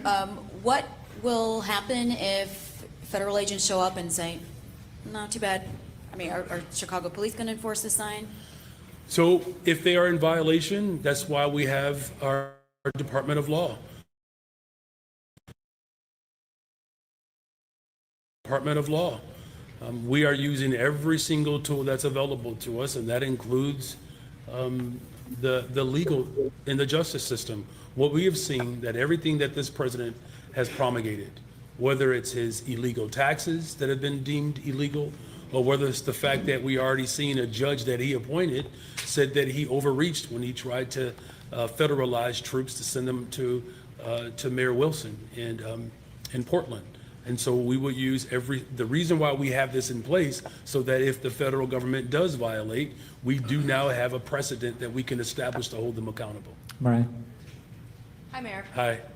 Obviously, Chicago police are responsible for enforcing laws in the city. Are they going to be responsible for enforcing these ICE-free zones? As I said before, it's not just policing. It also includes our Department of Law.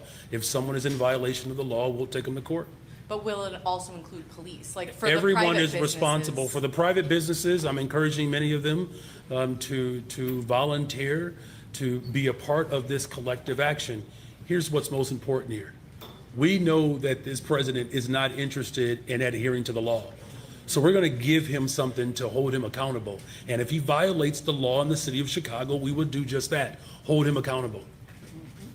Hi, Mayor. Hi. I know you're going to talk about the Texas Guard and Illinois Guard, but can you give us a little bit about what your next steps could be to fight that? Well, look, our corporate counsel has been in constant communication with our Attorney General for several months now. And I just wanted to offer this up. A couple of years ago, I said very candidly that the right wing in this country wants a rematch of the Civil War.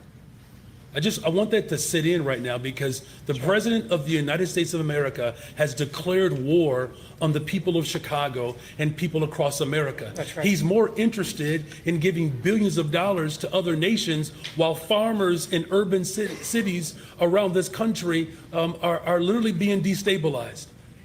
And so whether it's the legal system, whether it's through executive order, or whether it's through the brave women and men who are serving as rapid responders. We literally have people who are volunteering in this city, on the southwest side, the northwest side, all over this city, to make sure that we're protecting children from being separated from their families. And we're talking about volunteers who are literally putting themselves at risk of being shot and killed by the federal government.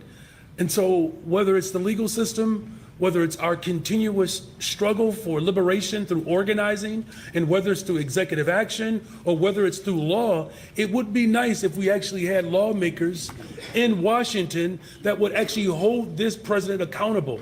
And if they won't do it, then the city of Chicago will, using every single tool that's available to us. Mayor, just to be clear to a previous question. Which previous? I'm going to get to it. Okay. Are Chicago police officers, does this executive order authorize Chicago police to make an arrest if federal officers violate this order? But the broader question too is also, how are city agencies preparing for the expected deployment of National Guard, even if they're deployed to Broadview, since that's outside city limits? Well, we've been preparing for the deployment for months. It's why we relaunched the Know Your Rights campaign. It's why we put forth an executive order to ensure that all of our sister agencies, as well as our city departments, know exactly what to do in the event ICE agents or federal agents show up in our facilities or at our facilities. As far as the authority here, if the federal government violates this executive order, we will take them to court. But it doesn't explicitly authorize Chicago police to arrest federal officers by violating. The idea seems to be to take them to court over a violation and establish that precedent. Am I understanding correctly? You've done very well, sir. Jesse?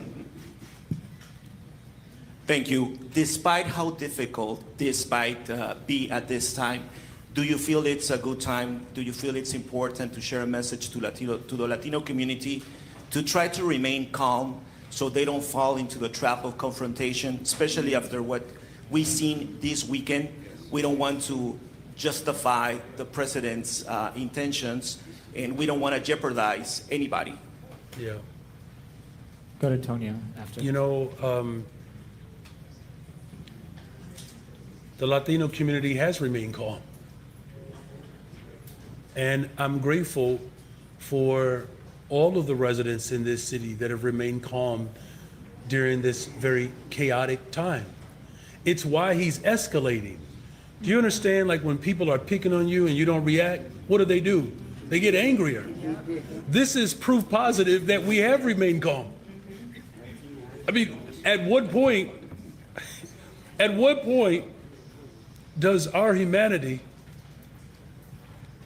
and our democracy remain the most central focus here? Trump's federalized ICE personal military shot and killed someone. They shot someone else again just this past weekend. And here's my message to the immigrant community. It's the message that I have for all of Chicago. We will use every single tool that is available to us to protect the dignity and the sanctity of our humanity. And that I'm calling on this president to leave us the freak alone. We haven't bothered anybody. We're talking about a city where our economy is rebounding, where violent crime is going down in the city of Chicago, where black, brown, Asian, white folks are coming together, standing up for working people. The last message I would offer up is I need our congressional delegation to stand firm in this moment and not get distracted or weary. That's my message. Let's go to Tonya. Hi, Mayor. Hi. I wanted to ask a question. Why should people feel safe with an executive order that feds have refused to respect the previous one you had about wearing masks? And we saw at that corner on the west side, there was a federal agents with masks on. So why should people feel safe with this particular executive order? Well, let me just offer up clarity. The executive order around masks was a direction to the local law enforcement. Now, of course, we are making recommendations to the federal government that they should not send masked men with long guns and point them into the faces of black people and brown people. Right. We would hope that our federal government would recognize the error of such a thing. In terms of feeling absolutely safe, look, there's no secret here that we are under threat right now. You know, I'm not gonna sit around and placate with people's emotions.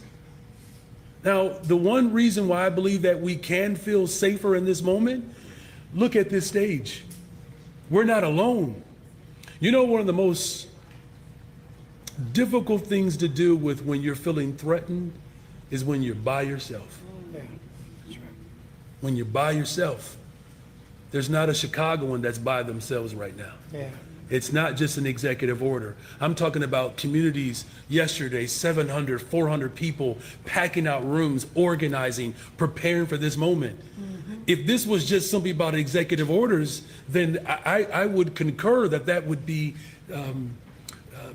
not as thorough as we need to be. But this is just one action of many. And so I want people to see the entire package of how we are providing support in this moment. I wish I could say emphatically, do not be afraid. What I can say though is fear is not going to defeat the trauma that this president is trying to execute. It's going to take courage. It's going to take strength, and most of all, it's going to take unity. And that's what we have here in Chicago. Hey, Mayor. Hi. What do you know about the timing of National Guard deployment, and what do you want Chicagoans and police to do in response? Well, look, this president has waffled on multiple occasions, which I believe is evident that we have been so emphatic in our position and resolved in our presentation that this president has attempted to find many different maneuvers to try to circumvent the power that we are establishing. Here's what the police department will do. They're going to protect our fundamental right to be able to peacefully assemble. They know that. They're going to make sure that we are not coordinating absent a warrant and forcing our local law enforcement to dub as federal ICE agents. As far as the people of Chicago continue to stand firm, continue to document the rage that this administration is promulgating against the people of this city. And then I'm asking, of course, all of our elected officials, whether it's through executive order or through the passing of laws, to ensure that we maximize protection in this city. All right, last 2 questions. So one of the things I wonder, if you talked about a lot of coordination with folks, has your administration coordinated at all with Cook County State's Attorney's Office? And are there like criminal charges that you would like to see her bring against these ICE agents for tear gassing in the middle of the streets? Or and if you could just also clarify whether this is a civil or a criminal violation if they ignore the sign. But on the criminal side of things with State's Attorney's Office, are you looking to have police bring charges, have her file charges related to any other kind of action? I believe they should. I most certainly believe they should. And look, we are having conversations with multiple levels of a government. One, to make sure that we're not criminalizing protesters. Let's start there. That's right. And it's incumbent upon every single level of government to make sure that we're protecting the right to be able to peacefully assemble. In Chicago, in the state of Illinois, the county of Cook, we should not be carrying out the same level of indignity against the people of this country as this administration has done against American residents. And so it works both ways. We should not criminalize the fundamental right to peacefully assemble. And when the federal government works outside of its constitutional authority, I do believe that law enforcement has a moral responsibility and obligation to hold those individuals and those systems accountable. Good morning. Can Good you morning. specify if this executive order is going to apply only to ACE agent or any federal agency that is supporting the immigration rates?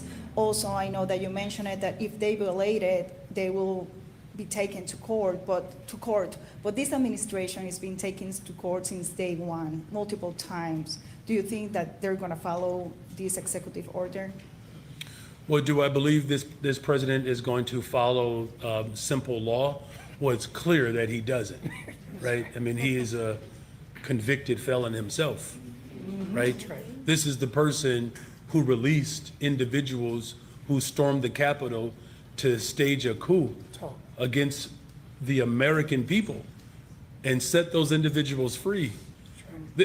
This president has spent more time lining the pockets of the ultra-rich, militarizing his own police force than he has using his time in office to make sure that people can afford to eat in this city and across America or have access to health care.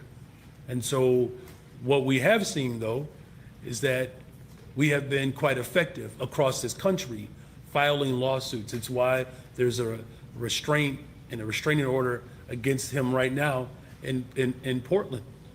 It's why most of his taxes that he has proposed have been deemed illegal. Now look, as a former social studies teacher, I can tell you that we've had social movements before where government rejected the very tenets of our fight for justice. But clearly, when the people are united and our fight for justice, we always prevail. Now, whether it's today or tomorrow, the actions that we do today, I believe, sets us up for real unity and liberation. And we're going to stay the course in Chicago, regardless of the blowback or the pushback. Yes. Oh, in particularly in terms of its operations to raid or to stage the ICE operations. Because look, here's the part that's so disappointing. We have, as a local law enforcement department and as a city, we have cooperated with federal agents on a variety of matters, particularly getting illegal guns off the streets of Chicago. A few months ago, with cooperation with ATF, we removed over 170 illegal weapons that were trafficked in from states that voted for him. You know, as our brother said, this president is concerned about the wrong border. If he was really serious about driving violence down across America, he would not allow the illegal trafficking of guns that are coming from states that voted for him to be spread throughout cities in America. And that's what our focus is going to be, is keeping people safe and making sure that we're protecting the humanity of every single resident of this city. Thank you. Hi, Mayor. Hi. Oh, yeah, last question. Just to be clear, if federal agents ignore this order, would this be a civil or criminal violation? You know, I'll have to get back with you on that one, if you need that technicality, okay? Well, but I can tell you this, it will definitely be a violation against local law, right? Just like a city ordinance. And so we know that. Now, in terms of the ability to implement, criminal standards, I will just say this. What we know for sure, if they are in violation of the law, we're going to hold them accountable. Thank you all very much. Thank you. Whoa. Come on in, folks. So, executive order, ICE-free zones. However, there is a supremacy clause. I don't think the mayor has any legal authority to tell the federal government what to do or not do. Am I correct here? Has anyone ever heard of the supremacy clause in the Constitution? I mean, he pretty much saying ICE-free zones. But what I see there here is a dog whistle for these people to fight back against ICE. I am extremely concerned here about what we just listened to. Extremely concerned considering the situation here. We're going to put another backdrop in. It is wild, folks. ICE-free zones. ICE-free zones. So, yeah, this is going to be really, really, really crazy, with what's being said. This is Portland, right? We take you back to Portland. Now, one thing I find interesting is a media outlet is driving around right now, Portland, or did just drive around Portland to kind of show you what Portland looks like all over Portland, not just at the ICE, but all over Portland, just to kind of give you a perspective of what Portland looks like right now. This media outlet is driving around. So this is back at Ground Zero, the ICE facility right there. The ICE facility. Then they go for a drive and they take you into downtown Portland. I just wanted to share this and keep the conversation going. He says also, Brandon Johnson, that they want to remake the right, wants to remake or redo a rematch of the Civil War. Whoa. He wants to ban ICE agents from city property. Some people are saying he's aiding and abetting the mayor, illegal immigrant killers, rapists, traffickers, gangbangers, Tren de Aragua. Now, this is interesting. This just happened maybe about 10 minutes ago. A media outlet started out at that ICE facility, and now it's going, I think, north into downtown Portland. But this will kind of show you, I guess they want to show, hey, what Portland looks like. So we can kind of see what Portland looks like. And I want to play this and share this so y'all can see what Portland looks like, because I think it's important to get out. This is the area where it's battleground, block away. They're about a block away. I don't know if they're going to turn to the right or left here. About 20 minutes long. But let's have a conversation about just what has happened here in the last, over the weekend.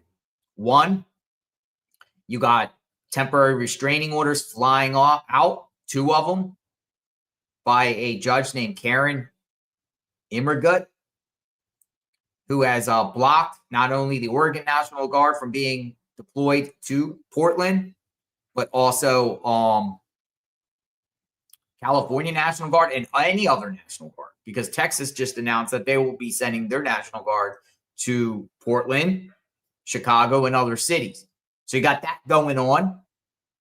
I believe that Chicago's is in solidarity, the state of Illinois in solidarity with California and Oregon, and I believe lawsuits are going to start piling up here in the Seventh Circuit. In the meantime, you hear the talk. There is zero cooperation between the federal government in Chicago and Illinois, and that's very concerning here. If there is judges that grant restraining orders and stop ICE or stop the National Guard from coming, what happens next? And video titled Insurrection Act, because a lot of people online are saying Insurrection Act. And as we shared some clips, the tone of the White House from President Trump, Stephen Miller's making a lot of series of tweets about this situation. The words insurrection keeps coming up over and over and over, more than I've ever heard them say. Insurrectionists, and and anarchists and whatnot. Will the Insurrection Act be invoked? I think there's a strong possibility here, and each day I don't see this situation getting more calmer. I see it escalating. I see the situation escalating. Now, Brandon Johnson has been saying some really crazy things. He's always, this is who Brandon Johnson is. But I think Brandon Johnson's really scared that the federal government's going to go in there and expose them, expose their operations. Remember, Brandon Johnson approval rating is literally the worst of any mayor of Chicago in Chicago history. His approval rating is literally 10%. The alderman voted against him when it came to raising property taxes in Chicago to pay for illegal aliens, services for illegal aliens, because he mismanaged the budget for all these years, tapped in the resources.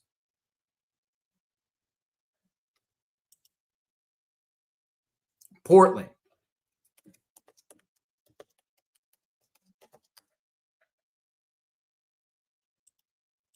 So what's ultimately going to happen here, folks? Because this is going to get very interesting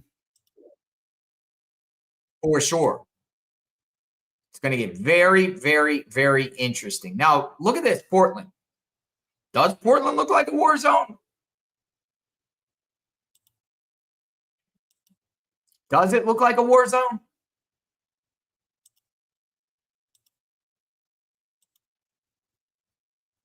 Looking downtown, looking at the area. What do you think? Driving around Portland. We're on a drive around Portland.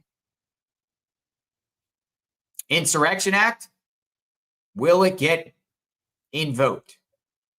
Military, people are like, this is daytime, nighttime, much, much worse in Portland. Nighttime. Anarchists come out at night. Antifa come out at night. People also say, hey, it looks like a ghost town.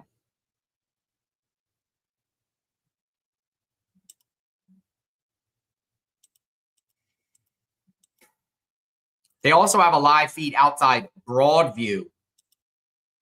These are the two spots, though. Portland and Chicago when it comes to this whole topic. And I do think other cities eventually, but right now in this moment, it is Portland and Chicago in this moment.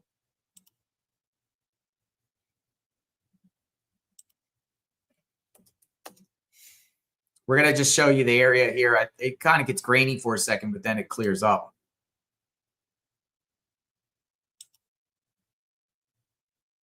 So we can see it. Let's look in Portland.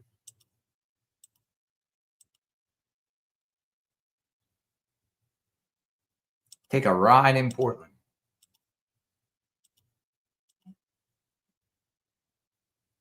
Going on a road trip.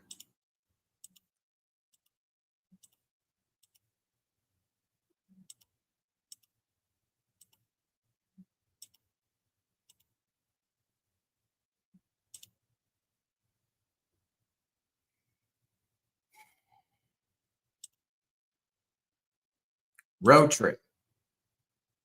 Portland, Oregon. Here it is. Guess we're downtown Portland. They just did a media tour. They just did a tour.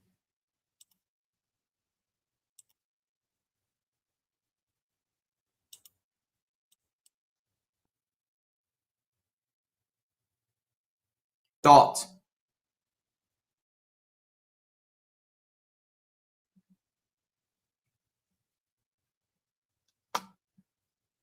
Now, I also want to share in a bit. I also want to share Kristi Noem because she speaks about the craziness in Chicago. Ultimately, though, I do think that the federal judge here, this temporary restraining order, it's going to get kicked. It's going to get reversed. It's not going to go on. It's not going to go forward. It's just not. And I say that because Ninth Circuit has already ruled on this matter.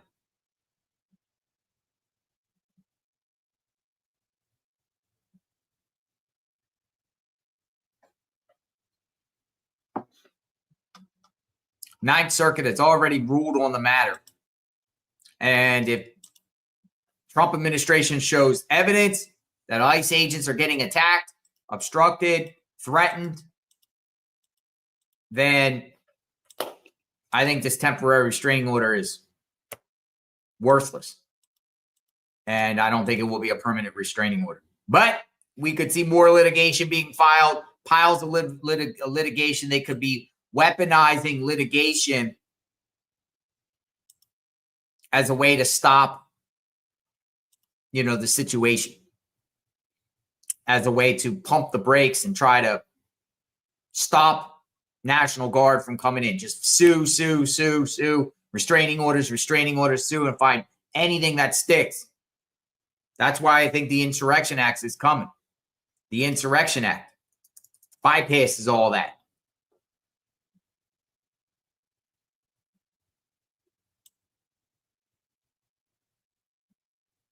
The Insurrection Act.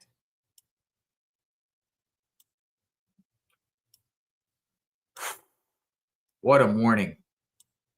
I knew Brett Johnson would come out of the woodwork and say some crazy things.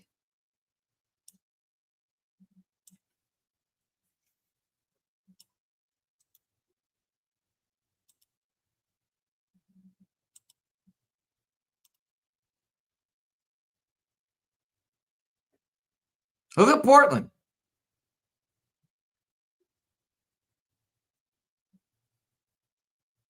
Look at Portland.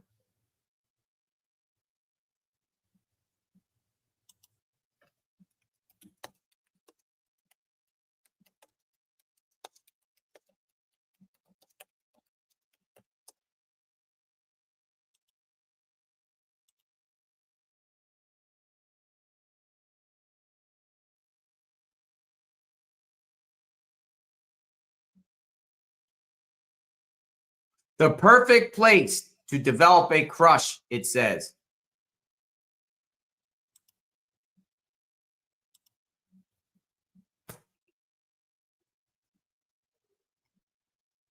They're driving around Portland today. Where's the National Guard? I don't see them in the streets of Portland.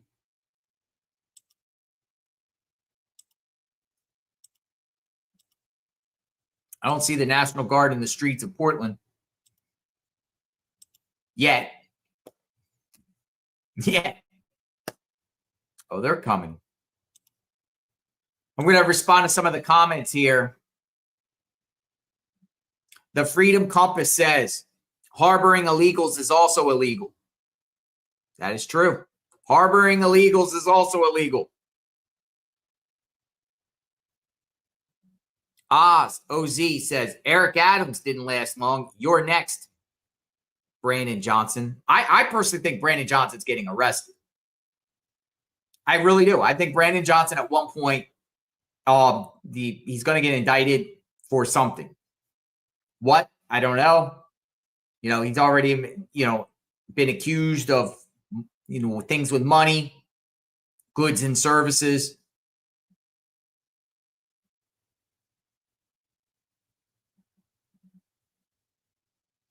Kulik Bang Boom says he keeps saying civil war, citing the masses. He's inciting. Did you see the people yesterday or over the weekend in Chicago throwing bricks and stones at ICE agents in the streets? Similar to what we were seeing in Los Angeles months back. Olivia Harmon says ICE is still deporting. And they are. They are. I think also, folks, the way Brandon Johnson said it was that they'll be giving a press conference later on today. Pritzker, Johnson, and I don't know who else. The way I heard him, or they'll be doing something similar to what we saw earlier in this feed with the Oregon governor, the AG, and the mayor. I think that they'll be speaking later on today. We'll definitely cover it if they do. But this is what look, they're behind Portland police. This is what Portland looks like today. What Portland looks like today. It's not much longer, but they are downtown. Going to get very interesting here this week with all these court injunctions and the response by the federal government. I will personally say Insurrection Act, watch. We are on Insurrection Act, watch. Because that's what the Trump administration can do to bypass all this court craziness, right?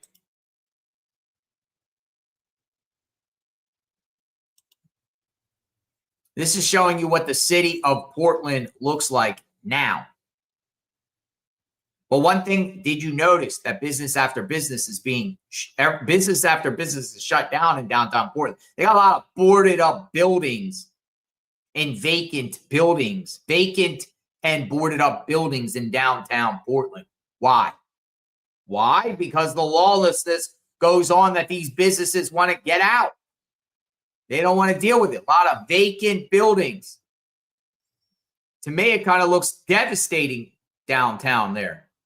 Kind of looks like it's really dead. Look, this is downtown Portland.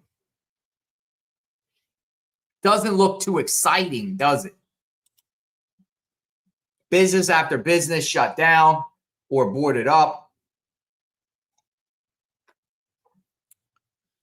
They got one of the parks chained up down there.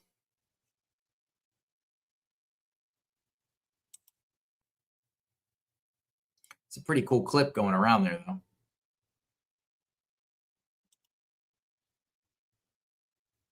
Portland. There's your Portland. We're going to hear a lot more from Portland. A lot more. We're going to take you to outside Broadview next.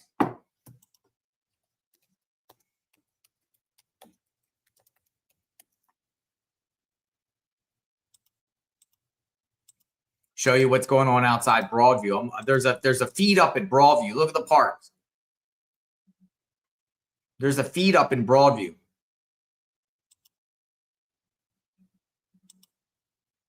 Now, Saturday night, it got very interesting in Broadview, where the rioters, protesters took the streets, and then the Illinois National Guard, or no, I'm sorry, the Illinois State Police declared an unlawful assembly and pushed them all back. Some got arrested. They're not letting people really go. They set up these like First Amendment protection zones and like concrete barriers. We'll show it in a second. But before they put those barriers up, it was crazy in front of Broadview. And then they put the fencing up, pushed the people back, but the people were still kind of going on the fencing, blocking the streets. Then they create these like First Amendment zones with these barriers. But they tried to take the streets. Well, they did take the streets Saturday night for about a block or two. And then state police, Cook County sheriffs, and they all came in there and stopped them. Push them back to the First Amendment zone.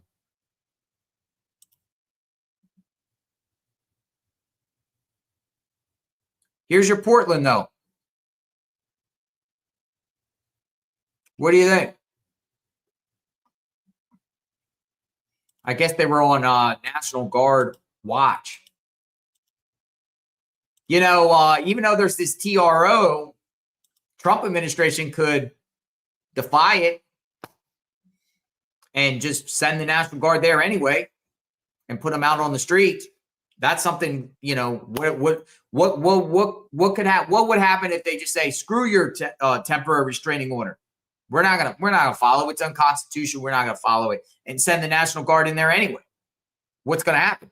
Would National Guard people get arrested? Will people get arrested? Will the National Guard, will other National Guard counter that National Guard? Will the state police come in and counter the National Guard? Portland police? What would happen? What would happen if the administration just says, oh, who cares about your restraining order?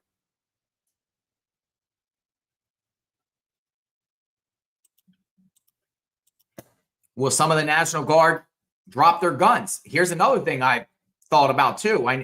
National Guard, Oregon National Guard, what happens if they get federalized and some Oregon National Guard troops put their guns down and say, we're not doing this against our own citizens in Oregon? Possible? I don't know. I think we're in unprecedented times here. National Guard's coming in from Texas. We know that. I believe that they'll probably come in from Florida, and I believe that they'll probably come in from Idaho and neighboring states like Montana. Eventually, it's going to be like National Guards everywhere. National Guards spread out all over around the country in different cities.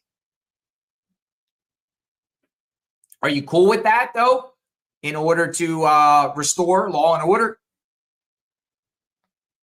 To get rid of the criminal elements, the violent, dangerous criminals in the streets of America?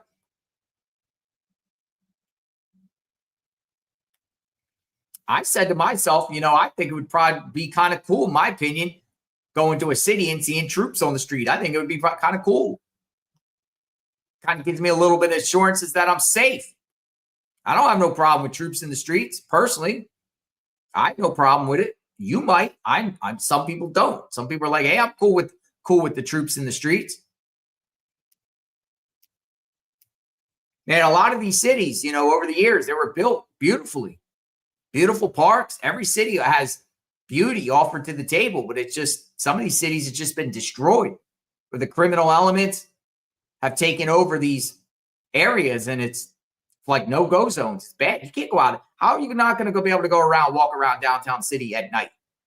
You should. This is the United States of America.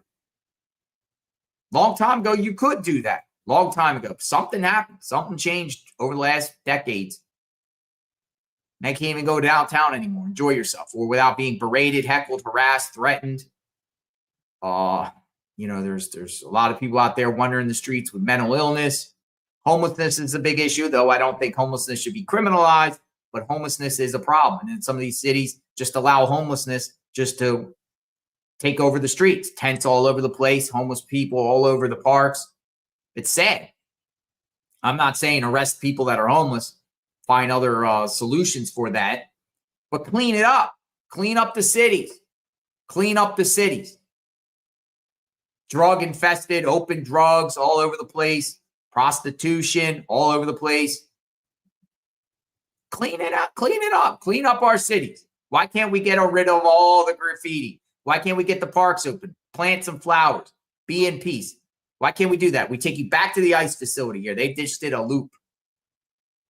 All right. So we shift to Broadview. This is live outside Broadview.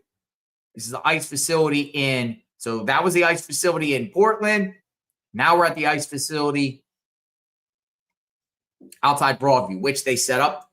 We were covering it before they put that fence up, right? By the way, folks, this is a conversation and a topic that we've been putting on our channel here for 2 years plus. It all centers around the border. This all centers around the unsecured southern border, 2022 through 2024. Millions of people crossed in through the unsecured southern border in those 2-year span. 10 to 15 million. And I believe those numbers are true based off the numbers that we were seeing when we were down on the border, Eagle Pass, El Paso, Brownsville, Jacumba, California, Santa Teresa, New Mexico, McAllen, and everywhere in between, all the way San Isidro, all the way up to Tijuana, the southern border. We seen them go over the wall, through the wall, under the wall, around the wall, across the Rio Grande. All those people. This is the issue. This is what this issue is about today. This is what the issue is about today. If that border was secured in 2021 on, we probably would not be here today. And over the course of the unsecured, years of the unsecured border, millions of criminal illegal aliens would cross in from every single country you could imagine from. A lot from terrorist countries, a lot from these that were coming from prisons, mental institutions. They were just being dumped. The worst of the worst in these other countries were being dumped into our country. Men, fighting criminal men. Then they started going to the cities. They started going to the cities. They started coming in. The policies, the Border Patrol had no choice but to round them up, process them, and kick them out on the United States streets with a future court date all the way to 2035. Then the NGOs and all these entities, I have my thoughts on NGOs. We'll just use examples like Catholic Charities, Annunciation House, Mission Border Hope, all these organizations, United Red Cross, or the American Red Cross, United Way, different organizations like that, helping these people travel to come to the United States of America legally and just walk to the southern border. They all go to cities. Cities couldn't handle it. Cities couldn't handle it. Chicago, here. This is Broadview, suburb of Chicago. Denver. Boston, New York City, Los Angeles. All these criminals out there getting arrested. Victims, families, lost their loved ones. Big cases, Lake and Riley, Rachel Marin, Jocelyn Nungaray, Tren de Aragua, taking over apartments in Aurora, Colorado, outside Denver. Tren de Aragua in Chicago. So the federal government, new administration coming in, cleaning house, getting rid of all those crazy criminals that cross through the southern border. Listen, I am 100% convinced myself. I know there was a big thing about a week ago with the United Nations. Trump, the president of the United States, was speaking at the United Nations. The Secret Service foiled some telecommunication plot. It was a Chinese plot, literally, to dismantle the entire 911 telecommunication system. Well, now it's been revealed that China is involved. Well, I'm 100% convinced that all these unvetted Chinese spies and criminals came through the southern border from 2022 to 2024. Jacumba, California. We have friends that live on the border. We have friends that live on the border. They live on the border. They have a property on the border. There's no border wall there. And every single night from 2022 through 2024, 30 Chinese nationals would come through their yard. Every single night, come through their back property, go up to the dirt road, Border Patrol would round them up. Do the math. We're talking about 50 to 60,000 Chinese nationals, just Chinese nationals, in a few year span, in just that area. Who knows if there's others? I'm just using that area. I believe they're probably involved with that plot that just happened to disrupt and dismantle our entire 911 system in New York City. Criminals all across the United States. They're going in there, taking over apartment complexes. Brandon Johnson today had the audacity to blame the apartment complexes by calling them slumlords. Well, no, it's residents that were there, low-income African-American residents that were there, and these gangs, foreign gangs, come over there, Tren de Aragua, different gangs, and come over and take over the buildings. And the landlord has no choice, can't protect themselves because the policies, they can't stop it, more or less. And then the buildings get all messed up. That's what it's about. So the new administration is in there cleaning house and rounding up these criminals. Politicians here want these criminals there. Lello, thank you. Thank you, Lello. Lello. Hello, Lello. That's what's going on. The criminal and illegal aliens, they want to give them driver's licenses. We had a crisis in this country with like Illinois. Illinois was a state. Illinois was giving CDLs to illegal criminal aliens to get in trucks, and these smaller trucker companies were hiring these truck drivers that were illegals. And they were causing crazy accidents all around the country. They don't even know how to drive. They just issue. New York City was giving these illegals driver's licenses, like with wrong information and stuff on it. Crazy. But they want them. Votes for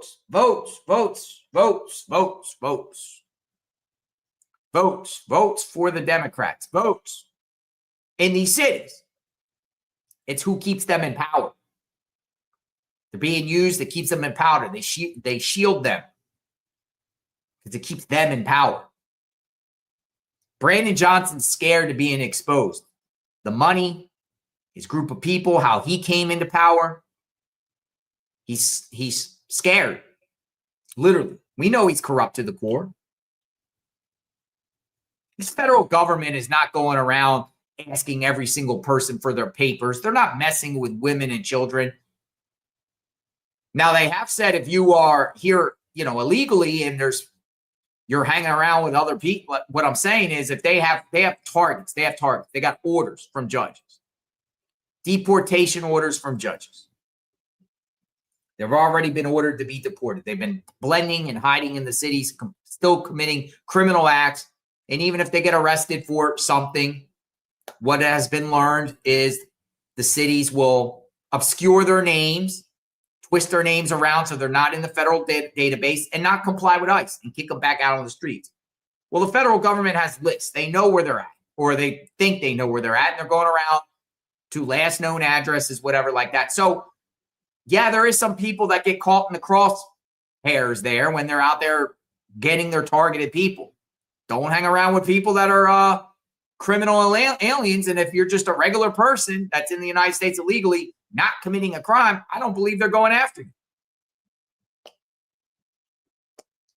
But people that cross through the United States illegally through the southern border, they're being exploited themselves, trafficked, taken advantage of.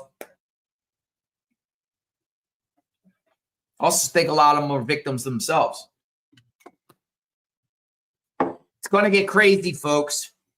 I want to play Kristi Noem. She spoke to Fox. I do want to play this because this talks about insight of what's going on in Broadview, what happened over the ICE agents, DHS. I'm going to put this up here, and then we'll take you back here. This is live out here, Broadview. Anti-ICE protesters bringing violence to America's streets, but Democrats are refusing to help. Yeah, and we're talking about the chaos that has broken out in Portland, Oregon, and in Chicago. The split screen you see here, the absolute violent assaults and riots happening as the governor of Illinois, J.B. Pritzker, saying, I want to be clear, there is no need for military troops on the ground in the state of Illinois. Go out to Portland, Oregon, this same exact thing you're seeing there, the same violence in the streets, more than 100 days of violent assaults on the ICE facility in Portland as the attorney general there in Portland says that Portland is not the president's war-torn fantasy. Our city is not ravaged and there's no rebellion. Joining us now, DHS Secretary Kristi Noem. Madam Secretary, we just showed our viewers exactly the reality of what's playing out and then the rhetoric of the Democratic leaders, and it seems to tell two different stories. Yes, I've encouraged the governor of Oregon and of Illinois and that attorney general should go down and spend some time with our ICE officers and with our Border Patrol officers and encounter the protesters that they do, because these individuals are shouting hateful things at them, threatening their families, putting their hands on them, and acts of violence are occurring on a regular basis. So they're just sitting far away in safe facilities, some of them with protective detail, which is a very different situation than trying to clean up the streets and help protect the families and the victims of these criminals that have been roaming for far too long. So during the break, you told us that there are actually some individual agents who have been identified and have bounties placed on their heads. Mm-hmm. Tell us more about that. Yeah, absolutely. Well, we had a really strange incident yesterday where we had a caravan of 10 different vehicles that were following our Border Patrol agents and officers that were out there on the streets of Chicago. And they had followed them and gotten them cornered, pinned them down.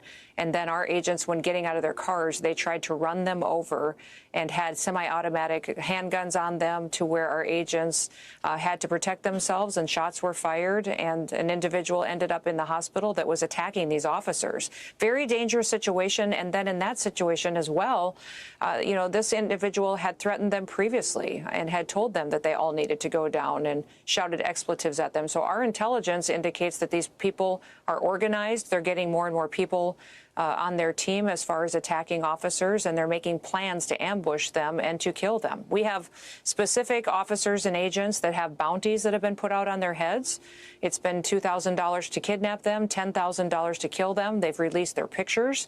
They've sent them between their networks, and it's an extremely dangerous situation and unprecedented. So we've put protective detail around those individuals, change some of our operations to keep our officers safe. But make no mistake, this isn't just about, protesting free speech or that they don't like that people out here are upholding the law of our country. They're actually going out there and saying, kill these people and we'll give you this much money to do it. Well, and Secretary, I want to stay on the bounties. Who is issuing the bounties? I know that you guys are looking into groups like Antifa. Is it linked to that, or who is issuing these bounties? What do we know right now? Well, I'm going to be careful what I say because we have investigations going on and these threats are out there. So I'm not going to give you specific officers, although they have been targeted towards specific officers and released their phone numbers or released their pictures. But it is gangs, it is cartel members, and known terrorist organizations, so foreign terrorist organizations as deemed by the president, but also ones that we have known for many, many years. And they are making sure that they know which officers are out there and being extremely effective, and they want to take them down because they want to try to stop the operations that are going that are keeping them from making money off their criminal networks. Do you have any evidence that those same cartels are actually helping fund some of the protests themselves in terms of turning people out? Well, we've been spending a lot of time working as a whole of government approach. And so I talked to Scott Bessent about this last night, and he's really helping us dig into the funding of these operations, where they're getting their money. You know, when you're down there with these protesters and you're looking at them and interacting with them. I was in Chicago just 2 days ago watching these protesters and our officers engage with them. All the protesters are wearing the same gas masks. They're carrying the same kind of signs. Many of them were printed with the same font. They look like they came from the same company.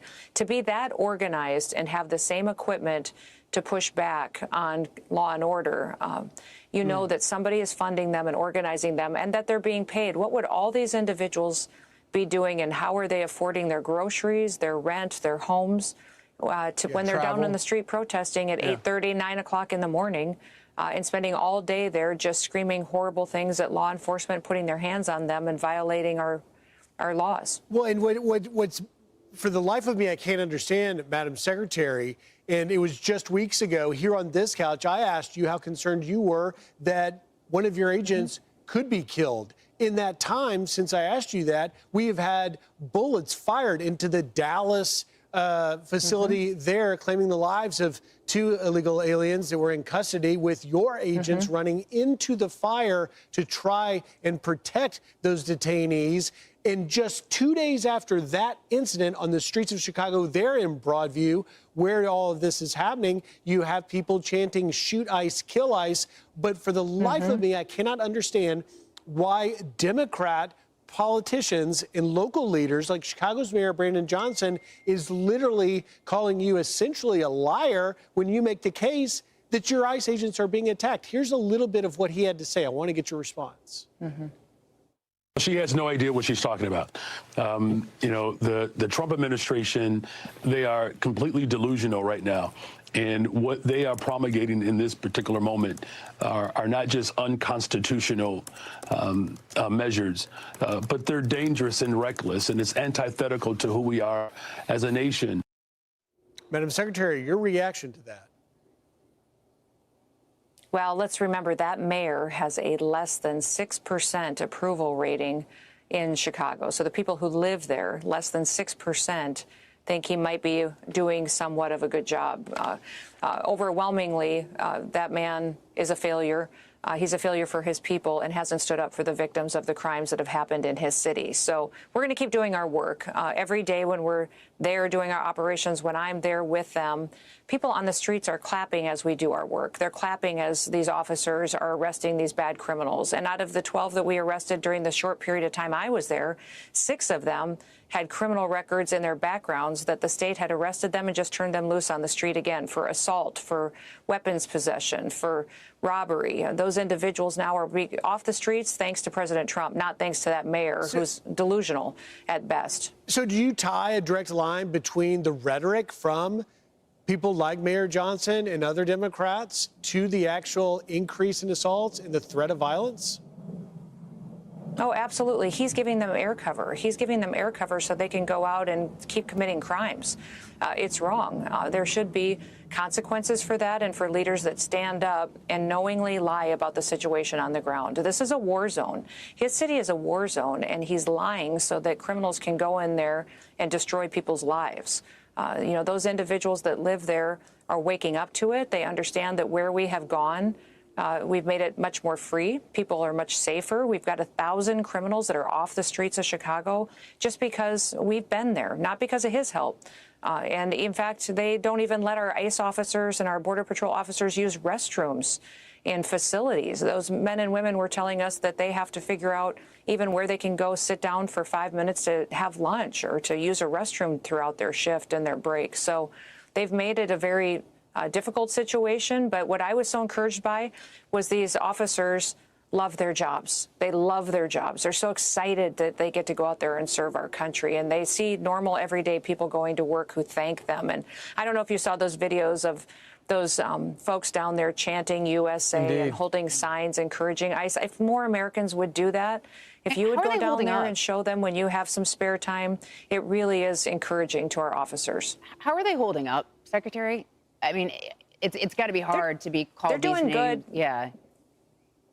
I asked him that too, because that's what I worry about. You get people yelling and screaming stuff in your face all day long. You know, you kind of lose perspective on where you are or what you're doing, but they're so encouraged. Many of these individuals that are on these swift response teams, they left home before we started the LA operation. They got called up to go to LA just 24 hours before they had to pack and get there to help bring some law and order to Los Angeles. So they went from LA then to Chicago. So they've been gone for months, living in different hotels or situations there to bring safety and security. And they don't know necessarily when they'll go home to their families. But they said, we are all in for this because we know our families don't have a chance unless President Trump cleans up our streets and cleans up you know, the safety and the security of our schools and our communities. So they understand, and they're true believers in this country and what it can be, and they don't want to see it get as dangerous in so many cities like it did in 2020 across the country when it was out of control and we had the kind of violence that came from some of these same organizations. Well, Secretary Noem, thank you so much for joining us this morning and breaking all that down. And you and your agents are in our thoughts and prayers. Thank you so much. Thank you. Oh, thank you. That means the world. Thank you very much. I'm Steve Ducey. All right. So Christy Noem counters what Brandon Johnson has been saying, more or less, and sharing the Fed's take on the situation in Chicago. We take you back live outside the federal ICE building in Broadview. You see the fencing up. Now, you know, this started weeks ago. That fencing was not there, and people were in front of the street. Now, what's this? What, we got some sort of van going in there? What's going on? We are live. I don't know what this is here. What's going on? Also, folks, also on National Guard watch. I want to see what this is about here, though, because we're also on National Guard watch, and maybe that's why the AP's out there this morning. Or this afternoon. It is now afternoon, because it's a possibility that the National Guard could be rolling in here into Chicago Broadview, though I do think restraining orders and things like that probably happening too, similar to Oregon. But what is that? What is that? What's happening here? We are live, so I'm going to keep it here for a bit.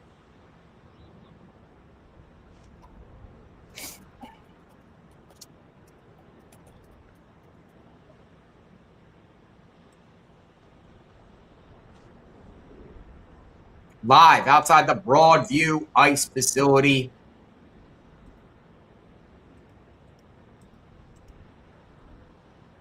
National Guard deployed. However, courts are starting to stop it. We'll see where that ends up at, you know, what happens with that.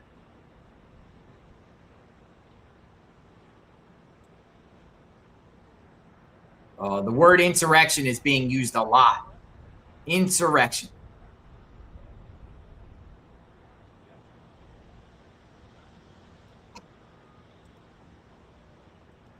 Another thing, too, is interesting, too. While we're on this topic, I want to play a clip here. I thought it was interesting. It's Don Lemon. You know who Don Lemon is. Don Lemon, former CNN. He's doing his own thing now, and I want to share something what he says. He talks to a local there, and the local is very Don Lemon's trying to get a local more or less to acknowledge that ICE is the problem and everything like that. But listen to what this local says here. Yeah, let's play the Don Lemon. About the ICE raids. The who? ICE raids. Like immigration. I feel good about them. Yeah, you want them to crack down? More, yes. You do? Yes, been waiting for years, all my life. And what about them, like, roughing people up? Nah, that shit crazy. Don't put your hands on nobody. That's crazy. Don't hurt nobody. We'll do it the legal way. But that's what they're doing, though. That shit ugly. Then no, I don't feel great about that. I mean, don't hurt nobody. At the same time, get them out of here.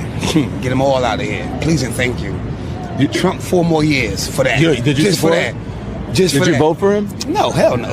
I can't vote. I lost my voting rights when I was 22 years old. I apologize. You went away? Yeah, for assault and battery. Yeah. Mm-hmm. So you said 4 more years for Trump? Just because I want him to concentrate on nothing but immigration and getting them out of here. Just for that. You don't think they Nothing contribute else. to the economy at all? Of course they do. Of course they have. At the same time, think about the people who wasn't able to contribute because The immigrants was there. You know what I'm saying? The people who live here and who was born here, was raised here, who has the same skill set that they have, but wasn't able to do their job because they were there illegally to do it. Yeah. Now the people who's here legally, like me, I guess you, him, can't do that job because them people who are illegal are doing it, which is not cool for us. But you know they're having trouble filling jobs. They can't find people to fill jobs. Shit, they're getting rid of so many people. Okay, what kind of jobs are they? You know, all over in the service industry and farming. Because it's like everybody got to reset. They're gonna reset themselves. That's all they gotta do. Reset themselves. The farmers are complaining about it, that they want Trump to ease up a little bit because they thought they were just going to do the violent people. They need undocumented immigrants in order to get food to your table. It's not true, bro. It's not true. No, that is true. That's not true, bro. That's not you don't want to get facts. There ain't no American born and raised here that won't do the job. That they crazy as hell. I know lots of them in my projects. Trust and believe me. But why aren't they doing it then? Because they don't have the opportunity because it's not there. They ain't going down there just to get there rejected. are people who can't keep their restaurants open because they're getting rid of their undocumented workers, and they're trying to get workers here that are American born, and they're not taking the jobs. Wow. They don't want those jobs. Oh, they don't want them jobs. Okay, I don't know nothing about that, man. All I know is that I'll get a job. I'll take a job. I'll do like 15, like the Jamaicans. I have 15 different jobs. You know, I'll do one of theirs. There you go. Just wanted to put that out there. We're going back to Broadview. We're going back to Broadview. Oh, the screen went blank. There you go. Broadview. What'd you think about what that resident was saying? Sometimes Don Lemon doesn't get the reaction that he wants. A lot of residents are fed up. A lot of residents want their streets safe. A lot of residents are fed up in Chicago area, in particular, of these illegal aliens taking over the housing there. Crime, gangs, lawlessness. And I will say there was another controversy in Chicago in reference to, the 911 call that was being released or dispatched. Apparently, local police are told to stand down. When ICE agents got attacked over the weekend, the local police, the Chicago police, were told to turn away and not help. That was one of the questions that was asked at the press conference today, too.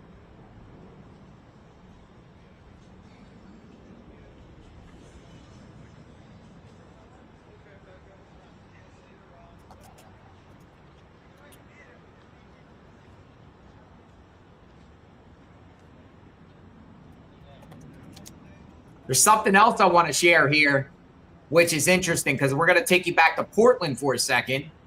The conversation with, what's happening in Portland. Portland, pretty much the Antifa in Portland, it's called Rose City Antifa. Rose City Antifa. Those are what's going on here? Oh, look. What do we got? What do we got? Oh, we're on National Guard watch. DHS. Look like somebody arrived here. But I do want to share something with you in reference to Rose City Antifa, because those are the Antifa outside in Portland. Well, their founders, the founders of Rose City Antifa, it's a couple, Johan Victorin and Caroline Victorin, and they fled to Europe. But there's a new report out, and I think this is important to share who the founder of Rose City Portland Antifa is. I'm gonna play it right here so you can get some insight. Johan, jag har lite frågor om Rose City Antifa som du var med och grundade. Så ni bakom mordet på Charlie Kirk? Du är ju medborgare i USA. Är du rädd för att själv dömas för conspiracy eller? Just nu är jag på plats i Varberg, Halland för att försöka få en intervju med Johan och Victorin som grundar den numera terrorstämplade vänsterextrema våldsgruppen Rose City Antifa i Portland, USA. By any means necessary, they say, can mean outing a white nationalist at their work, or, as we've seen recently, violence, fires, property damage, hand-to-hand combat. You have to make it so unpalatable to be doing white supremacist organizing that they no longer want to do that. För 5 år sedan så infiltrerade journalister från Project Veritas Rose City Antifa där de bland annat kunde visa att Johan och Caroline hade byggt upp gruppen med kunskaper från den vänsterextrema miljön i Sverige där man aktivt tränade sina anhängare att göra sina politiska meningsmotståndare blinda. Gruppen ligger bakom en rad våldsattacker mot poliser såväl som republikanska politiker. 2020 var Rose City Antifa involverade i de ökända BLM-upploppen där federala byggnader sattes i brand och en våldsvåg svepte över stan. I've been undercover with Rose City Antifa. They were getting this tradecraft from someone else, someone with much more experience, someone who did this for a living. Caroline, which is the founder of RCA, moved to Sweden with her husband, who is a dual citizen. What is Black Bloc? The term is used to a tactic in which individuals conceal their identity to look uniform so that no one can be identified in an act of a crime. With RCA, it seems much more structured, almost like a company.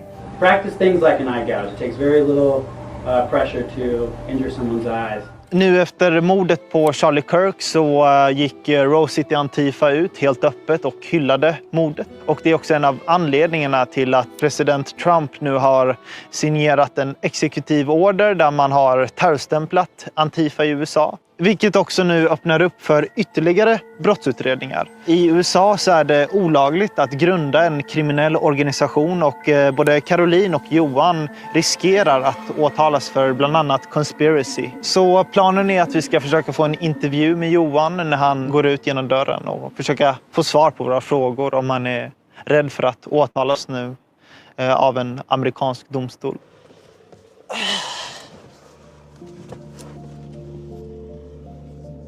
Brottet conspiracy i USA innebär att 2 eller flera personer bestämmer sig för att begå ett brott.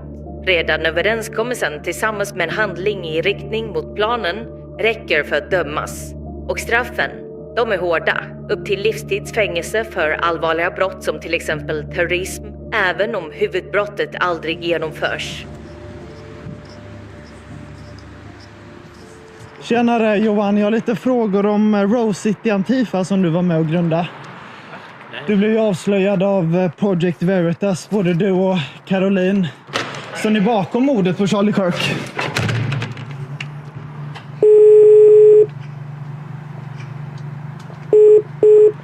Johan, skulle man kunna få en kommentar om terrorstämplingen av Rose City Antifa? Du är ju medborgare i USA. Är du rädd för att själv dömas för conspiracy eller?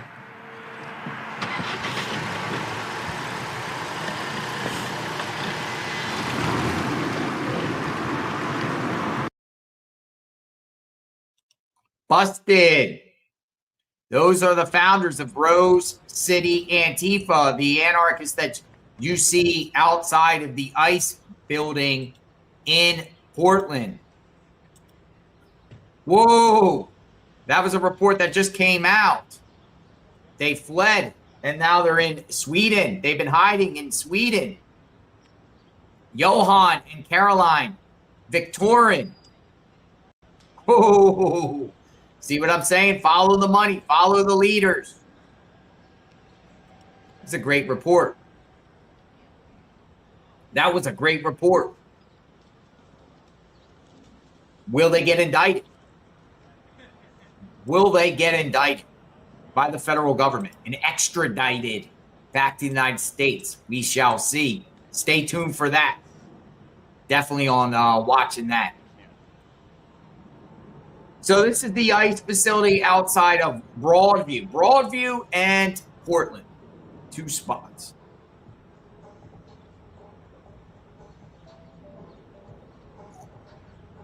It was like Project Veritas at the time exposed them. Great undercover work. Great undercover work there. Tracking down the founders of Rose City Antifa.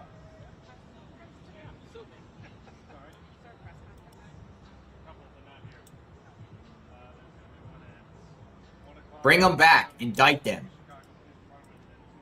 So it looks like it's pretty quiet out here in Broadview.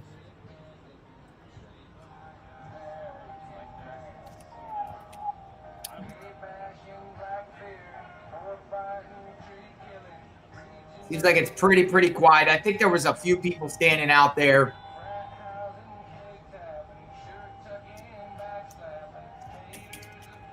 Out there in Broadview,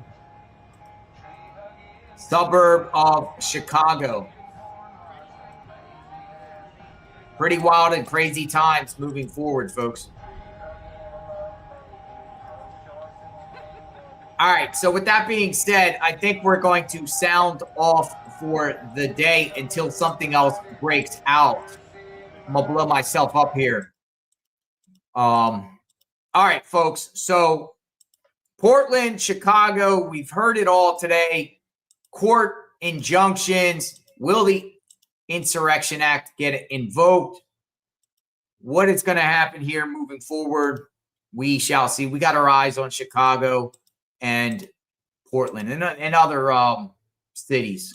Seems like National Guard are going to be coming from other states. Texas seems like they're taking the forefront here. I think what the Trump administration was trolling California by ordering their National Guard to go to Portland just to kind of slap in the face of California because, Trump wanted to kind of poke at Newsom and say, hey, I can federalize your National Guard and send them to Portland. I think he was trolling them. I think it was kind of like a trolling thing. But we shall see. We shall see. All right. We cover what's going on. Again, folks, we're not just jumping into this topic. We've known about this topic. We've been talking about the mass deportations, the border, and this crazy lawlessness in the cities building up before the election. And now we're seeing things happening in this country. The mass deportations, ICE, DHS, in the streets, rounding up the criminals. Will continue to follow through with this. If anything else breaks, you'll hear it here on JLR Investigates.